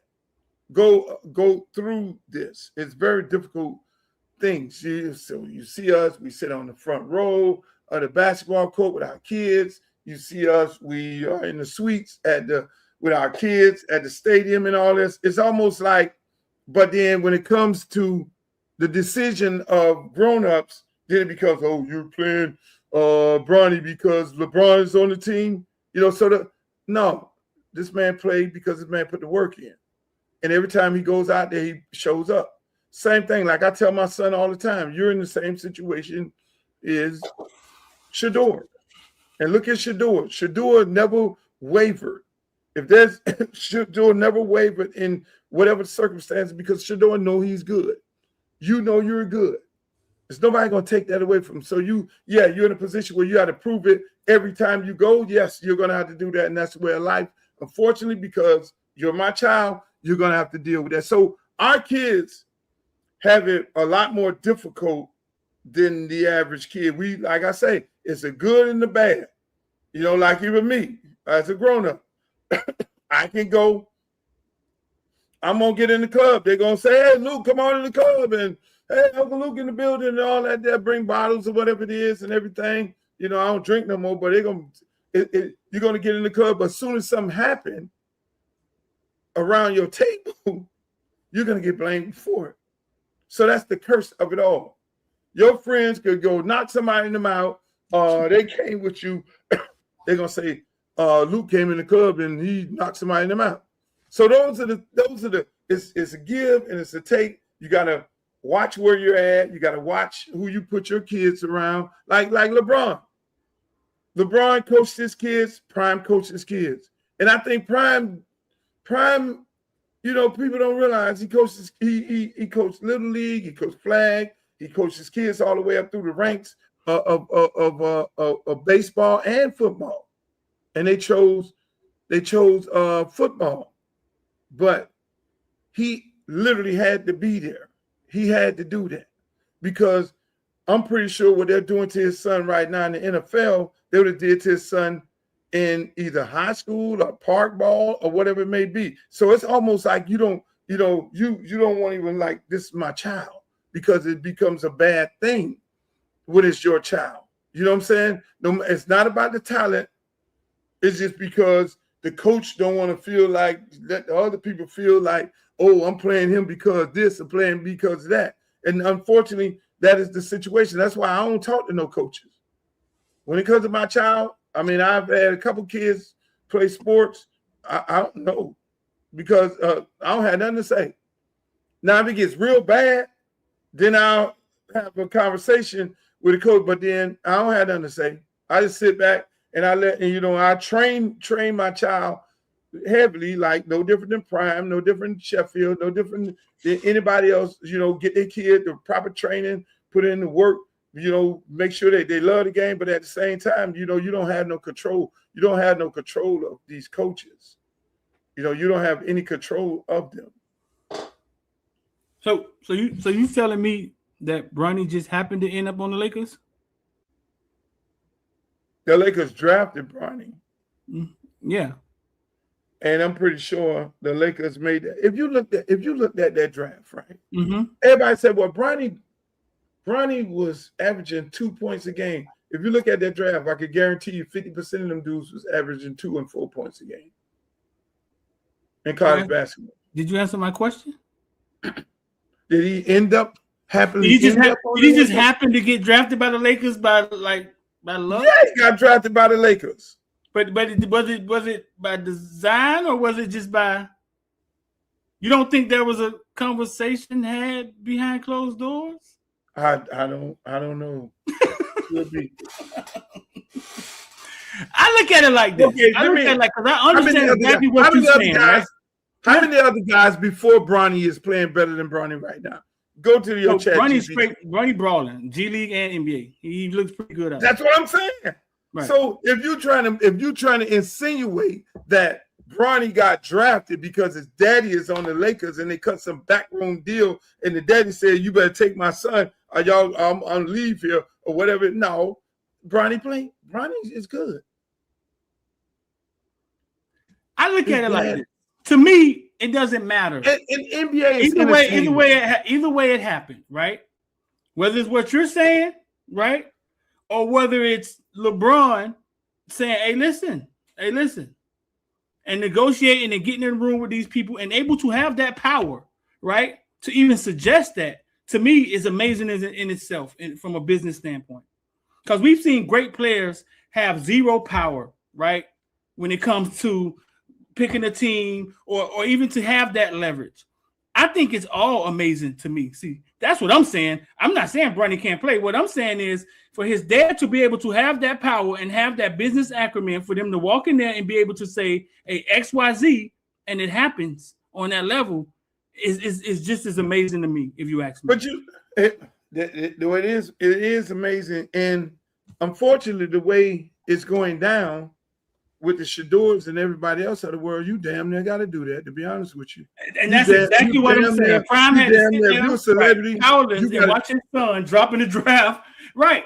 And we're talking about the other side of the coin now. LeBron and his crew, because I've heard that they some sharks when it comes to negotiating. I've heard they are some sharks. I think it's amazing either way, bro. I think it's amazing either way. Either way it happened, I think it's pretty amazing. Look, so you can the way this shit is going down, the way it's going down right now with celebrity kids, social media, and how they're being treated. If you do that, that's fine, because there's no reason in the world for these kids to be treated the way that they're treated. Right. I mean, like right now, prime time, everybody they had every kind of story. There ain't nobody want to draft Prime's son because they know Prime is going to take their job and all that. And he's been coaching his kids forever, but they ain't never said that about Eli or Archie or anybody like that. But I guess they weren't coaching. But again, here's the thing. Like right now, I want Prime to go to the NFL, and I want him to coach his son. Before, I wouldn't have said that. I want him to go to the NFL and coach his son and light their ass up. It's just that simple. I really want. But they all get put under that scrutiny. I guarantee you, Mario Cristobal's son, he plays basketball good. They'll get up under that scrutiny. But again, it's a lot of that going on these days, and so it makes it more. It makes it. Before I was saying, nah, man, don't coach. Mookie Betts, the Mookie Betts story, perfect example. Mookie Betts story. Since we started off talking about baseball on this show, Mookie Best's mother tells a story that they wouldn't let Mookie Betts on the team. He went from one team to the next team. They let him on the team. They wouldn't let him play. He was playing with all these Hispanics. They wouldn't let him play. They wouldn't let him play. So the mama did what? She started her own team. She literally started her own little league travel ball team and took the team around and played everybody. Her son played on the team and they beat everybody.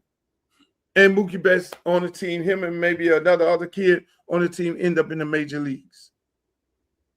You know, and he did not come from a situation where his dad was a celebrity. I mean, he come from a situation of being deprived the opportunity to play in baseball because baseball is now blackballing black kids.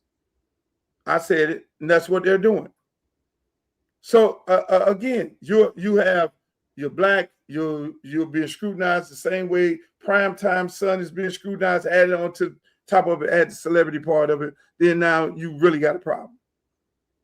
Trump, you know, and it's all because the street is all because of integration. I'm always going to go back to that. Segregation, integration, you name it. Once we start taking on these other people's way of life, then what ended up happening is the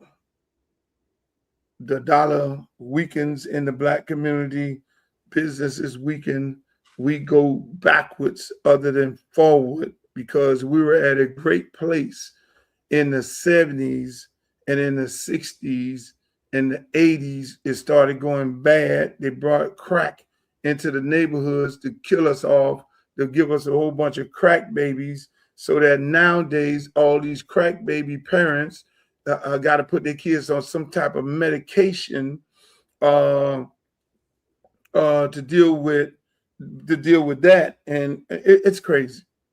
I mean, the way they do the black community, and you know the way they do us, and the way they try and put their feet on the necks of us is really, really amazing. That some of us come out of this sane, like me and you and others. It's amazing that we could come out of it because there are so many obstacles in the way to prevent us from just living to 35 and 45 and 65. Yeah. I think it creates some resilience though. Like once you get somewhere, you've been through something and you fought through something and so you can deal with adversity. Yeah. We literally pull ourselves from the bootstrap.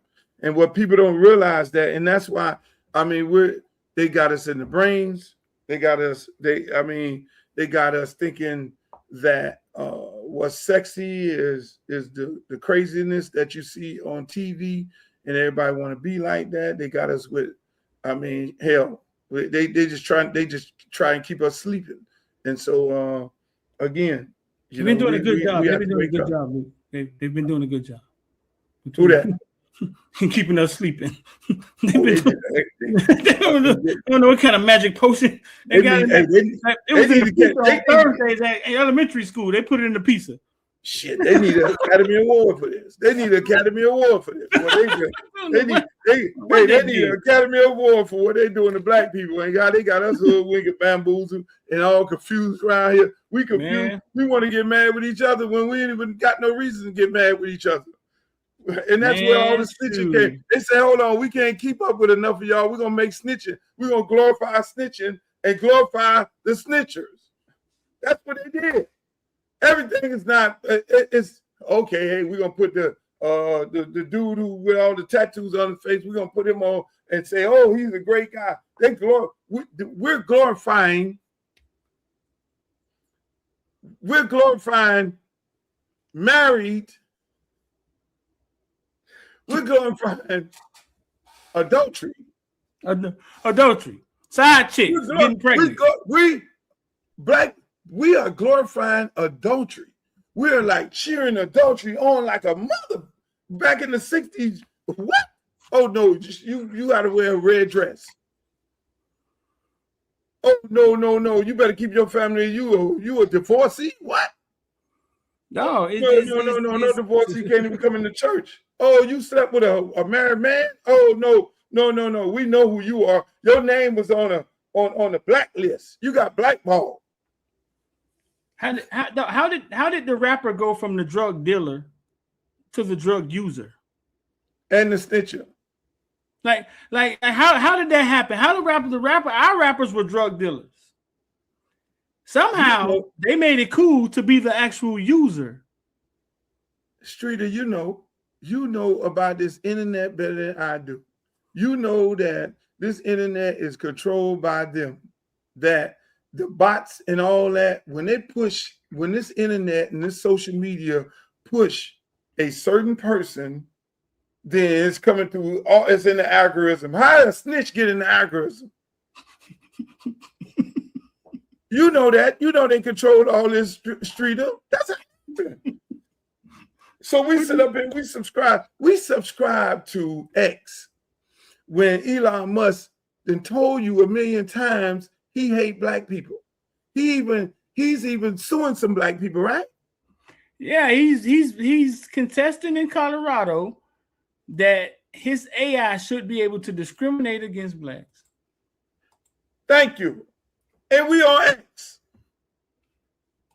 So can you say that again for the people in the back what Elon Musk is doing? Can you say it one more time? He has a lawsuit in Colorado. He's trying to say that his AI should be able to discriminate against blacks. Now, if that don't make you delete X, what does? How many followers you got over there? 89. Hey, listen. No, you got more than that. Streeter, this is how screwed up X is. I've had 89,000 followers for the last 5 years. According to X, I have not gained one more follower in 5 years. I've had 89,000 followers in 5 years. Now, you tell me something ain't wrong with that. You tell me the man ain't controlling that. You got 98. So you're saying you've been stuck at 98 for 98 5 years? You done been viral numerous times. No. I was 89. I was at 89 for a long time, so I gained 10,000. You done been viral numerous times. Been viral? Oh, shit, hell, I've had 500,000 people look at come on, man. We're gonna go viral today.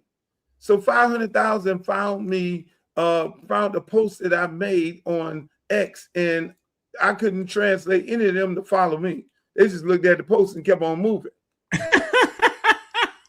Really. I go file for a TikTok account, ain't even verified, don't even know how to verify. And I got damn near 200,000.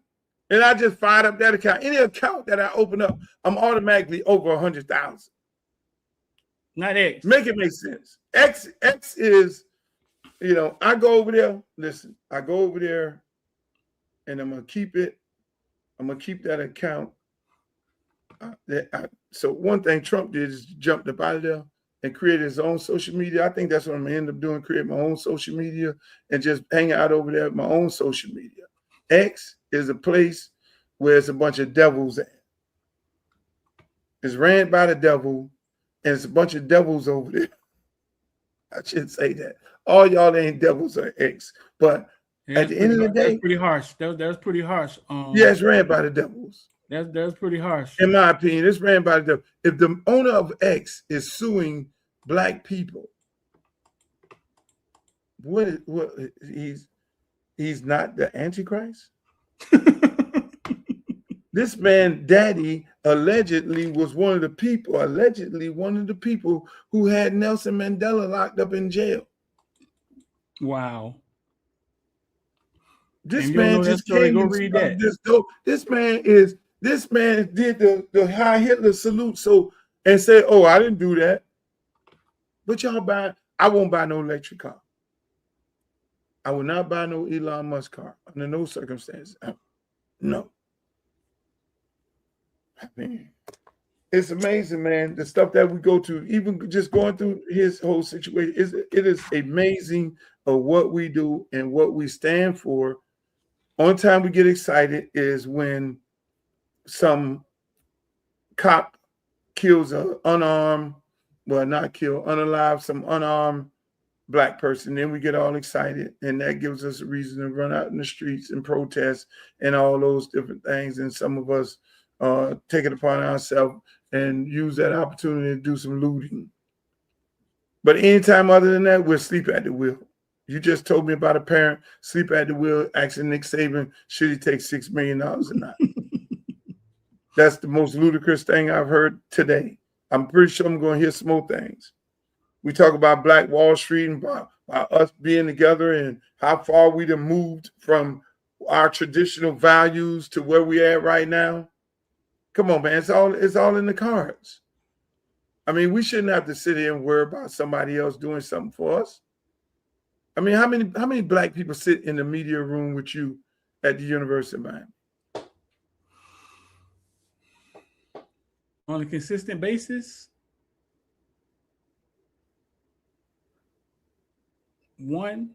two other guys. 2 out of how many people?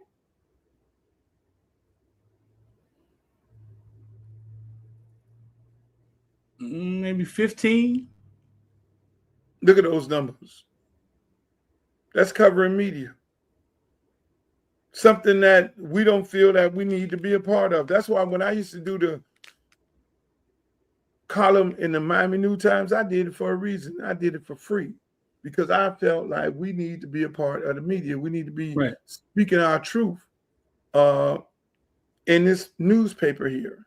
And so I had a very, very popular column. I decided to stop doing it because I got tired of doing it, but it was very powerful column, probably arguably one of the most powerful columns that they had in that newspaper, because I know that media is the main artery of this country. Law, media, and Hollywood.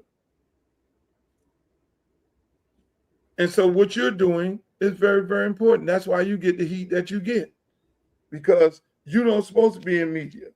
You don't supposed to understand that aspect, because through media is what they use and they create propaganda.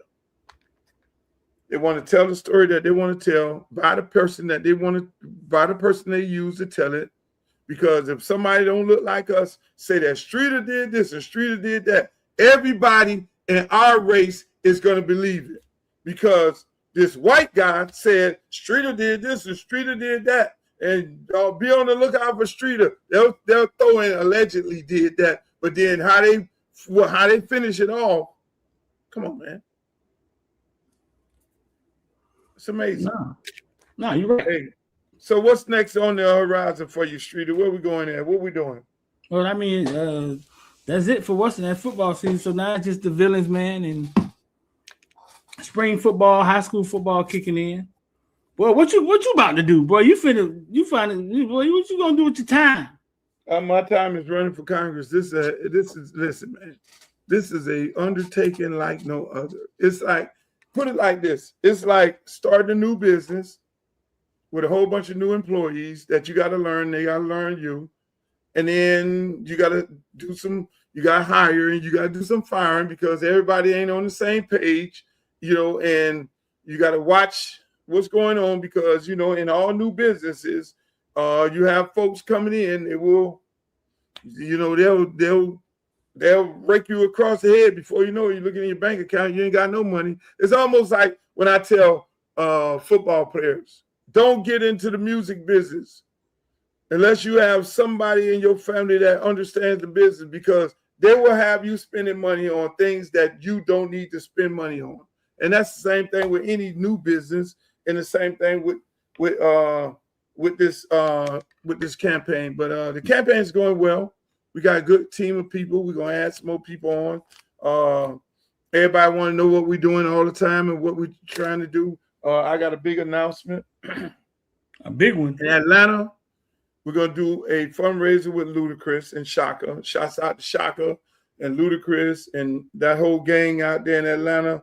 I'm going to release the dates on on and the ticket information, which will be a fundraiser for the campaign. In Miami, we're gonna have another fundraiser, Formula One weekend. I'm gonna announce the artist that's gonna be a part of that. We're gonna have another fundraiser with Rick Ross. We're doing a fundraiser with him. He's confirmed. Him and his sister, Trick Daddy and Trina, is going to do a fundraiser also. That fundraiser is going to be in Palm Beach. I'll give you the location of it. I can't give you the locations because they're private. The only way you get the location is you purchase a ticket. That means you're going to have to log on to the website and go to the site, and then that is how you purchase the ticket. These are private and it'll parties? give you the information. Is invite only? It's private parties. These are It's invite a only? private.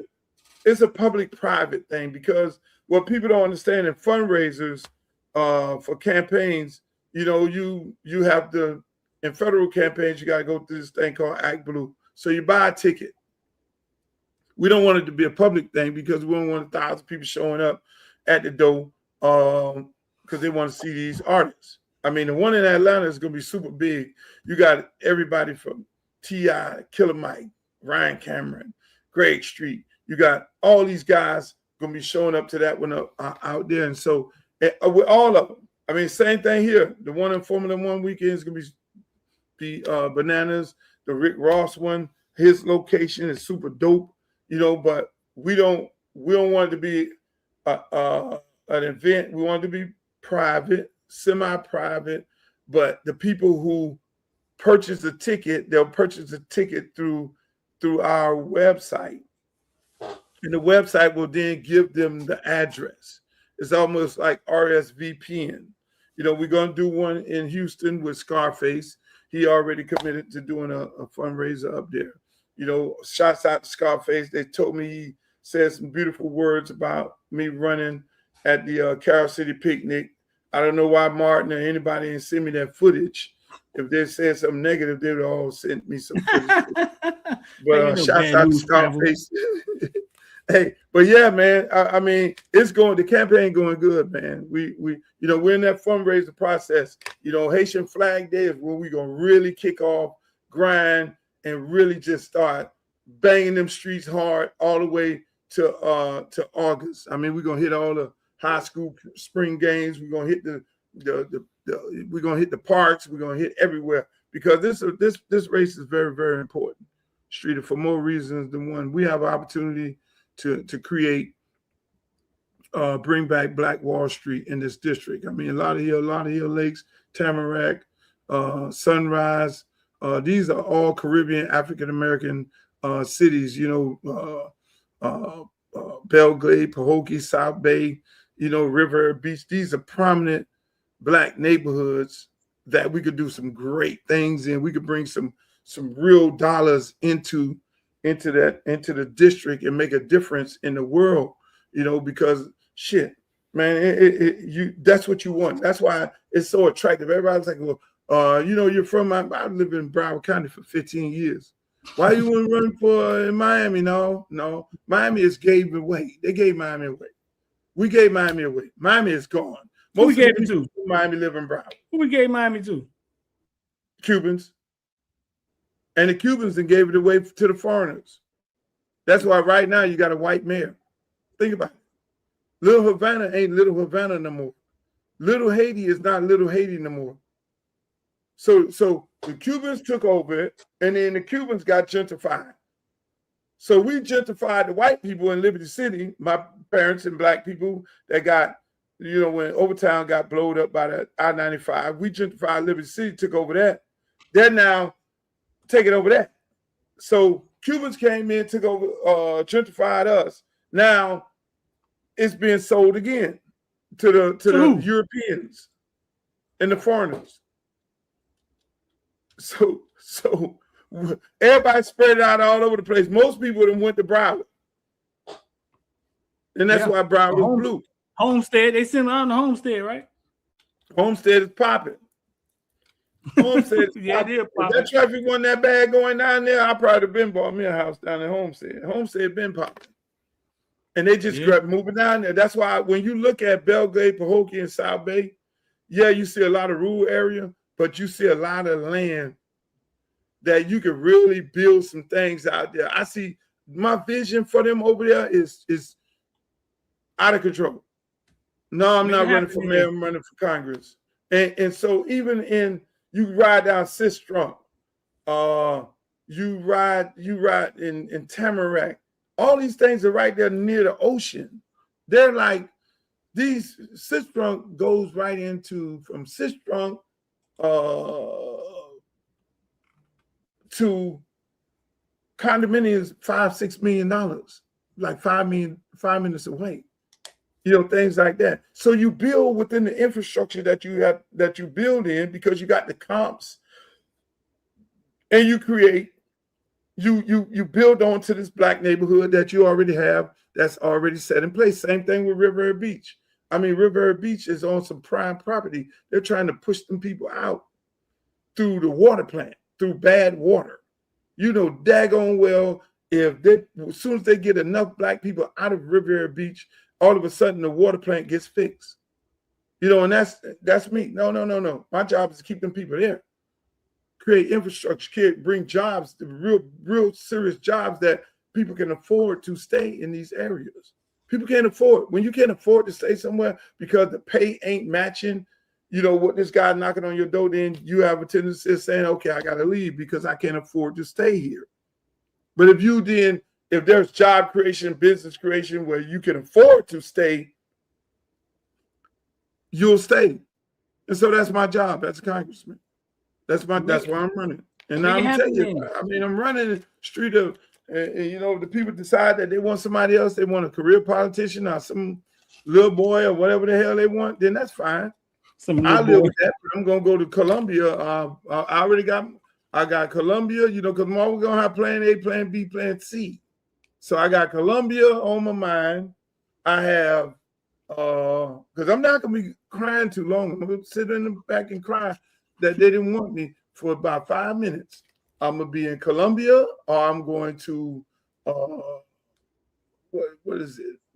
Not Venezuela. I got Jamaica. I got the Bahamas. Son gonna be in college. I'll be doing Luke's show from over there. You getting out of here, dog? I'm gonna leave you, Streeter. You getting out of here? What? Hey, I've been officially retired, baby. Where Luke at? Yo, where Luke at? He's gone. Yo, where Luke at? He's gone. But I really have faith in the people of District 20. I think they're gonna do the right thing. I think you got it, dog. I think you got it. I think you got it. Yeah. We just got to put the work in. I got to go see some more people. Got to talk to some more people in the district, which is a beautiful thing. And if anybody want to know anything about my campaign, go www.lukeforcongress.com. This is a $5 campaign. Donate. Look at the platform. Go up in there. Be a volunteer. We would love to have you as a volunteer, whether you live in the district, in the state, in the city. Anywhere around the country, we'll put you to work wherever you're at, because there's always something to do. Streeter, you got how's K Streeter doing? K Street, it's growing, man. You gotta make some more videos, man. Some funny stuff going on in there, man. Y'all go follow us. Oh, all your comments come from Facebook, huh? You in Facebook? Go follow us on K Street. My they said my YouTube was down, so my whole YouTube down. What happened to it? One of the young ladies hit me and said it was blue. I don't know. I hit some button on there earlier. Maybe I screwed it up, but we'll get it back up. They say it's blue. Say it was blue. You only see blue. I said, well, what happened? Somebody hit you in the eye? They're on K Street right there, bro. Where's K Street? There it is right there. Go follow us on Facebook, man. K Street creates. I'm in there doing some funny stuff, man. Like showing my comedic side. Getting beat in Pac-Man. Check me out. Because I cheated one time, that make me a cheater? Yeah. So if I cut her one time, that make me a barber?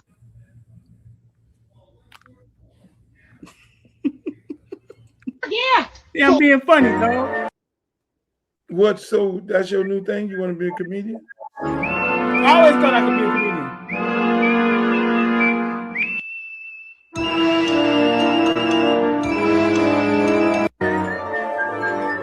Yeah, dog. My creativity ain't just football, dog. Go follow us, man. K Street, man. Go follow us, bro. I ain't no one chick. I ain't no one chick pony. One trick pony. K Streets, man. Creates, man. Y'all come follow us on Facebook. Y'all already on there.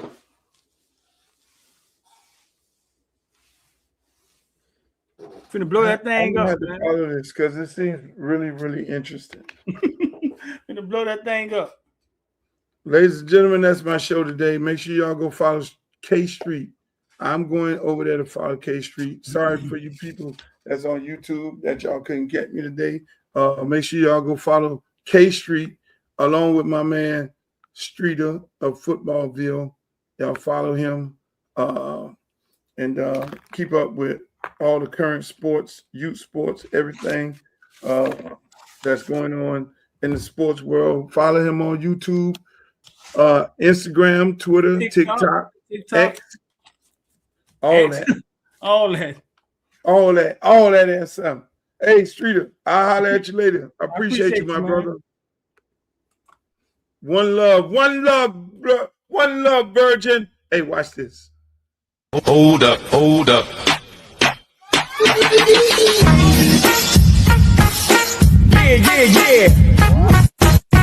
up, hey, woman. Y'all like that? That's one of my commercials. That's one. I need to play the commercial again for y'all. Y'all ain't. Hold on, man. Hey, we got major commercials going on. Look at this. Hold up.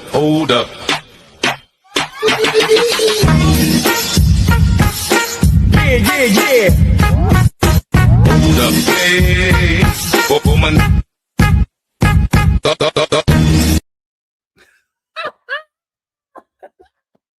You gotta love it. Hey, man, shouts out to Street. Shouts out to my good friend, Coach Willie Simmons of FIU. We had a great show today. Outplay was informative for you, and you got an opportunity to learn something that you didn't already know. If you already knew it, that's good that you came in to hear us all discuss it. Shouts out to everybody that's in the chat. My girl Glow is always there. Make sure y'all go to Glow page. Also follow her because Glow makes these custom shirts and custom hats and custom everything, purses and all that. That's one of our beautiful designers. I'm gonna get me a Glow hat and put it on. Glow made my ex-mother-in-law a AKA hat. It was super dope. I should have got me an AKA hat so I can put it on to the show. But that's my girl Glow. Make sure y'all go follow her and buy some of her product. It's great, custom. Nobody else won't have it on. That's important. But again, I want to thank you guys for being here. Make sure you go to my website, www.lukeforcongress.com. I will be in the district doing a lot of meetings. I'm going over there. I got a date where I'm going with the pastors. And shouts out to Divine Nine of Broward County. I got to go over there and speak to that organization at the Kappa House in Broward, to the entire body of the Divine Nine, the leaders. And I had a great time. I mean, that was my first stump speech. I told the gentleman that set it up, I was like, hey, boss, you got to give me, because I can be long-winded. You got to tell me if there's a time limit. I heard the lady had a little button. I heard a little alarm go off. I was like, that's my time? She was like, yeah. I was like, boss, you got to tell me the time limit. But so I can give them the short one or the long one. But for the most part of it, people got the gist of our campaign and the platform is there. I mean, we're about affordable housing. We're about these youth, getting these youth jobs. We're about stopping gentrification. We're about saving the houses and increasing the livelihood of our seniors and our veterans because they're facing some difficult times right now with this insurance.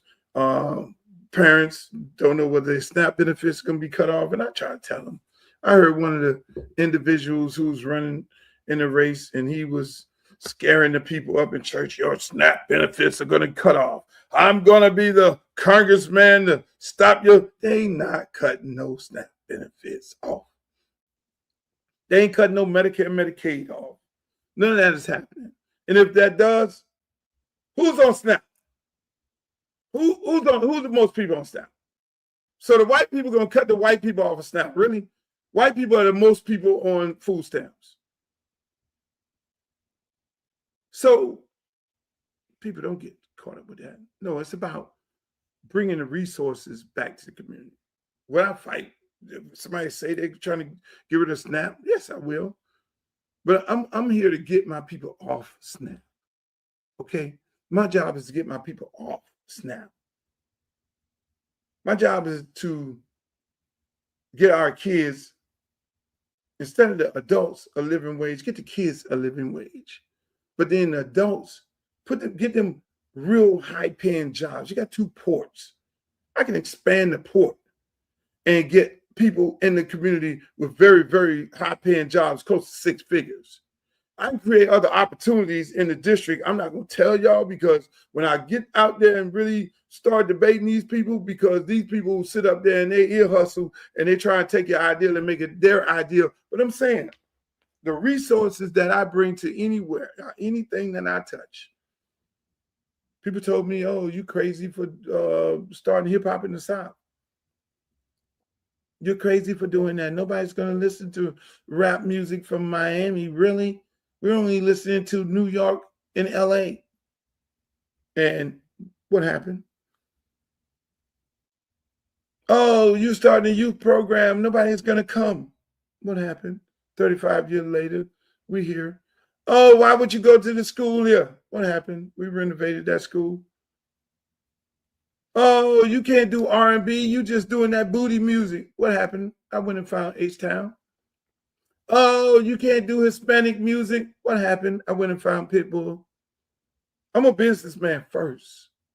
Everybody want to go Luke the Rapper, 2 Live Crew. Luther Campbell of 2 Live Crew. No, I'm Luther Campbell of Luke Records, the owner and founder of the first hip-hop record label in the entire South. It's just that simple. No, it's not the rapper.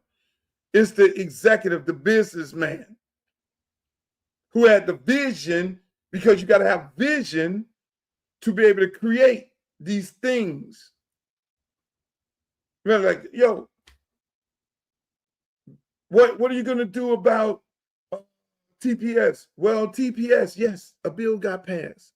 Shouts out to the Congresswoman who went and got TPS passed through Congress. Beautiful thing. But it's still not out the woods yet. Still going to be some fighting, which I'm sad that the Congress men and women of our district was not the ones who spearheaded that bill.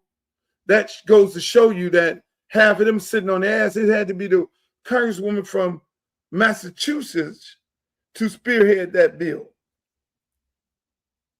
Make that make sense. We got all these Haitians and Venezuelans here in South Florida, and I want to know if Carlos Jimenez voted either for it or not. You only had 6 Republicans vote to give these people extra 3 years. It's not out of the woods yet. Still more work to be done, because Donald Trump is fast-tracking his rejection of TPS, temporary status, for immigrants, all the way up to the Supreme Court, and he thinks that's where he's going to win at. That's his thing.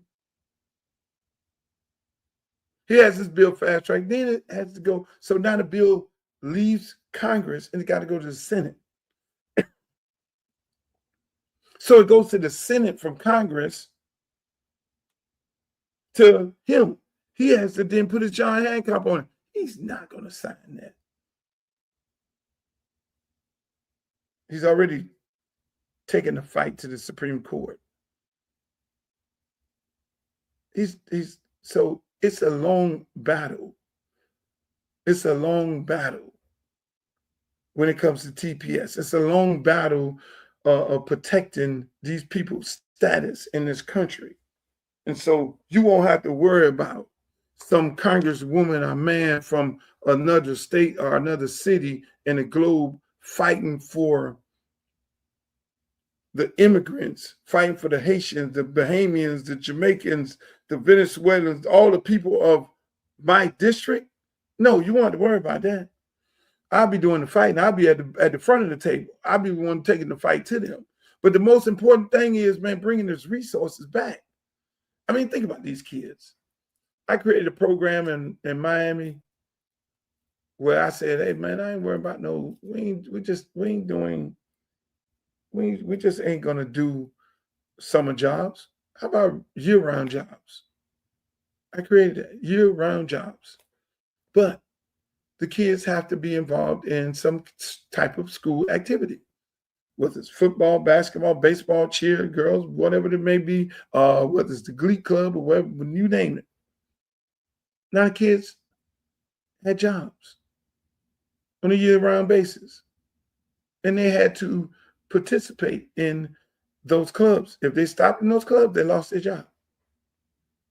Now we know where our kids at. This me. You got to have vision, not division. Nobody wants to do the work. I'm not an elected official. I'm just a community servant of looking at our kids are dying at an alarming rate. Why are they dying? Why are our kids going to jail? Because they're leaving, going home. Why the girls going through what they're going through? What do we need to do to stabilize our community? So those are the things that I'm going to bring to my congressional district, 20. Yeah, my kids in my district, they're going to have jobs. They're going to be working. They're going to have a pathway of, if I don't go to college, how am I going to be successful as a girl and a boy? They're not just be sitting there it's going to be by choice that they sit down on a video game and choose a different path, which we know we can't save everybody. But I'm involving the parents, I'm involving the grandparents, and they're going to all know that here's their opportunity to get themselves out of the situation that they're getting in, that they're in. We're going to bring back the trade schools. Yeah, we're bringing back trade schools. We're bringing all that. We're bringing back technical schools. We're bringing back apprentice. Come on now. And then we're investing in our community. Affordable housing. Everybody talk about affordable housing. We need affordable housing. Yes, my entire district needs affordable housing. But what do they normally do? They go get a developer who don't live in the community, who come from outside the community, develop in the community. None of those jobs go to the individuals who live in the community because most of the people in the community don't have a trade. They don't know how to go work them jobs. So they bring in all this cheap labor and all these people from other parts of the community, and the developer comes from out of the community. He takes the money and goes on down the road. No. It's going to be on my watch. It's going to be developed by the people for the people. We are reaping the benefits. The people of the community, of the district, is reaping the benefit. We're going to go look scout. If we don't have a developer that lives in the area, from the area, then we're going to go find where he went. He might be in Atlanta. Hey, boss, you need to come on back home because you have an opportunity to develop your community that you were born and raised from. And you're going to then take the people from the community and put the resources back into them. Because most of our talented people left. They left because there's no opportunity for them. Most of our brightest, our best and brightest took off, moved to Atlanta, Detroit, Chicago, you name it, because they have better opportunities. My job as a congressman is to create the opportunity so they don't have to leave. Hell, you got 300 workers out of the school system. They get ready to close schools down in Broward County. That's because of lack of vision. How do you close a school down, reopen it as a charter school, and the damn thing is filled up the next day? That's bad management by the school system. What are you doing wrong? Maybe you need to change the menu. Maybe you need to change the way you're operating as a school. Maybe you need to offer some more programs. Maybe you need to do business a totally different way, because if you're losing students, therefore you're now firing staff, that means you need to really look at how you're operating. This ain't just happened in Broward County, it happened all over the country. Because we know the Republican thing is charter schools. Charter schools are not beneficial to Black students. I'm here to tell you. Let me tell you all that right now. That is another form of system that will set our students, our kids back. They ain't letting them in all the best and brightest charter schools. They don't let them in if they play sports. Hello, let's keep it a buck. So how about investing in our public schools, changing the way we do business in the public schools, bring in tech, bring in trades. Now you have, stop with this, these public schools. They cut the budget of the athletic department. Each public school gets $25,000 for the entire athletic department. Mind you, meanwhile, the charter school, they have an endless budget. They're paying the daggone football coach and basketball coach and soccer coach damn near 6 figures and give them a house. How could they do that receiving the same money that the public school is receiving from the state with these kids on vouchers? Make that make sense to me. Come on, it don't make sense.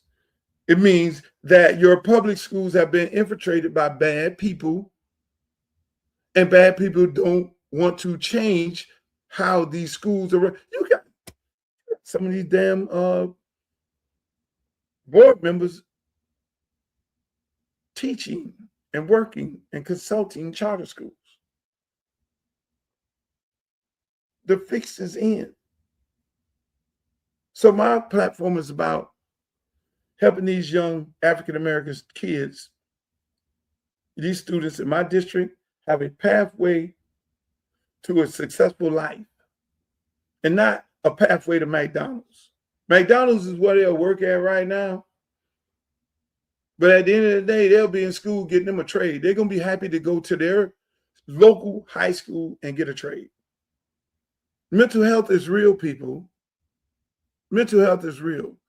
You see a man in Louisiana going unalive 7 of his kids and 1 cousin.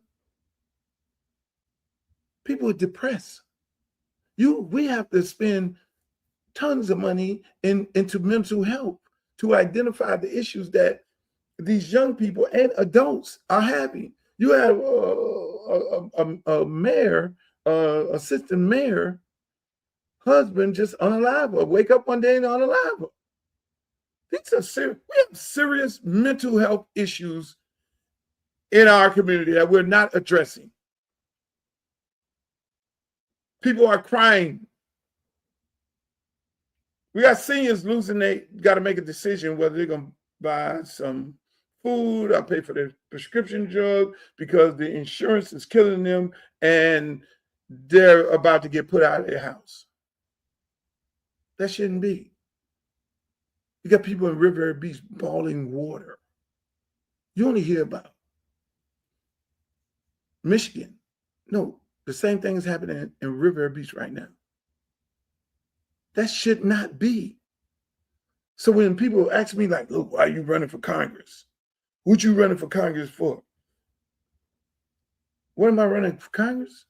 Okay, I get off the football field in my spare time. And okay, this is a big deal. This is a very important race for the people of Congressional District 20. People can get deported by getting the wrong congressman or woman. People get sick, because I know I can have a conversation with Marco Rubio. I know him. If I got to go around there and talk to Trump, I know him. Ain't nobody else in this race can do that. People lose, they're gentrifying Broward County and all parts of it. They're gentrifying River Beach. They're trying to even gentrify Belgrade and Pahokee. Thank God they got some mayors and some council members and all. They're telling the mayors and council members, hey, look, let us have this property. We're going to build a $700,000 house. Those folks over there are like, hell no, you ain't. Because they know what that means. So I commend those folks. And I'm going over there. I'm going to have me a town hall meeting over there. I commend those people for holding the line and not giving in to the developers.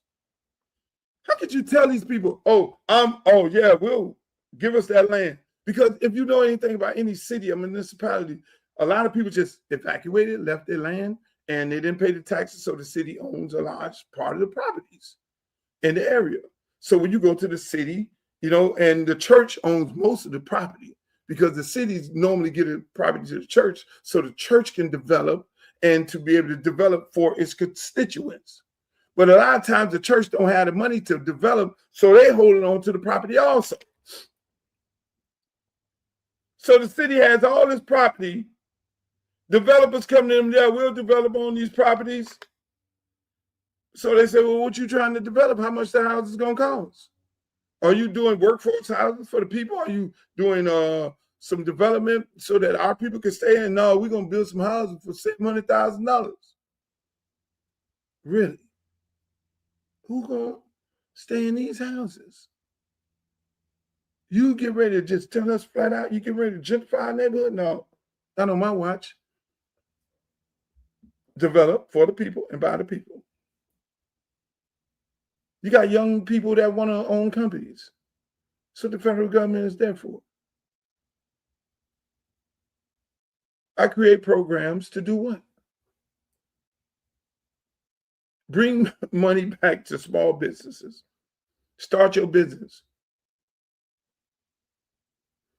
The beautiful part about being a congressman, you don't have to be sitting up there like a city official where you got to have 20 people vote on an item to get some things done. No, you just create the program. The people bring it to you and you say, hey, look, this is what we want to do. I want to be the champion of mental health. I want to start a outreach program. I need federal assistance to then go around, helping kids and adults with mental health. Fine, let's go. I want to develop affordable housing in our district, in the entire district, so people can be able to afford to stay here and keep them houses. Let's go. Let's do it. I want to start a small business. I got an ideal of this and that and all these things. Let's do it. I then go, blockchain. Blockchain, come on over here, blockchain. We can actually create a coin for Congressional District 20. And the benefits of that coin go to the people of Congressional. That's how I think. That's how I think. I think like making my people a millionaire. I've always questioned politicians. And I've always questioned how many millionaires you've created from your community, from your high school. How many of them? If you sitting in office for 4 years and you ain't got no millionaires that you created and all you did is bring down corporations from other places and bring them here to your district and you made them more money and they took the money and you just stand up there with the white dude with his Armani suit on and you feeling like you Big Willie because you stand up there with him. He just took all the damn money out of the community. And you gentrified your community from a business standpoint. Oh, no, that's not me. I'm not on that. I'm not on that. For the people, by the people. I'm on building in my district, and the people from my district profit. Whether it's blockchain, Elon Musk right now putting up these daggone AI plants, sucking up all the water and all the energy and polluting the air. He one second from, you don't think this man here ready to put one of them plants up in Belgrade, Poggy, South Bay? All that land out there? He don't care. He just did it in Memphis. He ain't finna do it on no Peanut Island. Oh no. He ain't gonna do that. He ain't getting ready to do it on where all them houses cost $10 million. Oh no. Lighthouse Point. That ain't gonna happen on no Lighthouse Point. So again, people, this election is really important. It's almost a borderline do or die situation, because whoever you guys put in Congress, it's going to be interesting, because it's going to affect you for the next 10 years, whether or not you're going to be able to afford to live in your house. I'm just keeping it a buck. Whether you are going to be, whether you're going to get deported or not, that's what you're dealing with. That is what you'll face. So everybody want to go and you let these white folks go find you somebody to put in the race and say vote for these people here, so that they can take all the money that's set aside for this district and put it in their district and make their district beautiful and rich and all that. Then you do that. If you think for 1 minute these career politicians are gonna be able to stop, they got the whatever, you know what it is, to be able to stand up to Trump and the Marco Rubio and all these people, and you really feel like they're gonna be the one to protect you from getting deported, okay. If they got the vision to bring jobs and they got the vision to be able to relate to these kids, to be able to put them to work and create opportunities for everybody in this district where they could thrive, they can afford to stay here, they can get subsidies for the high cost of insurance, then if you got somebody else, please let me know. If there's somebody else, because all I do is I look at these people platform, and I look at the videos of them speaking at their town hall meeting. They talk about SNAP, Medicare and Medicaid. That ain't going nowhere. They ain't talking about how they're going to bring the resources back. They ain't talking about that. They talking about, oh, I was your former commissioner, and you got to vote for me for that. Come on, Gladys. You got to vote for me for this reason, that reason. That. Okay, do that if you want to. My job is to bring the resources back. That's why I'm running for Congress. I ain't going up there to get on MSNBC and CNN. I can do that right now if I want to without running for Congress.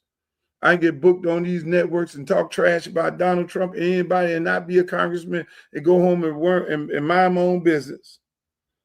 I'm not trying to go to, I'm the guy going to work across the aisle. If I need to work across the aisle, get some things done and bring some resources back, yes, I am going to do that. I'm not going to turn the money down. We've been turning money down for the longest. That's why we're in the situation we're in now. We were thriving. I'm old enough to know how we were back in the day. We were a thriving community before integration and gentrification happened.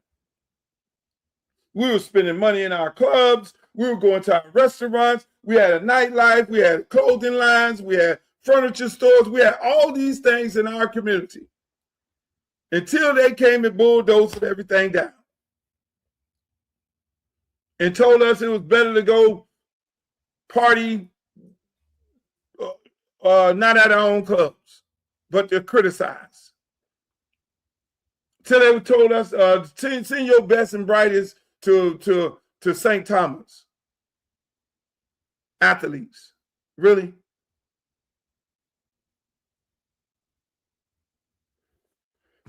ladies and gentlemen, that's my show. I had a nice day.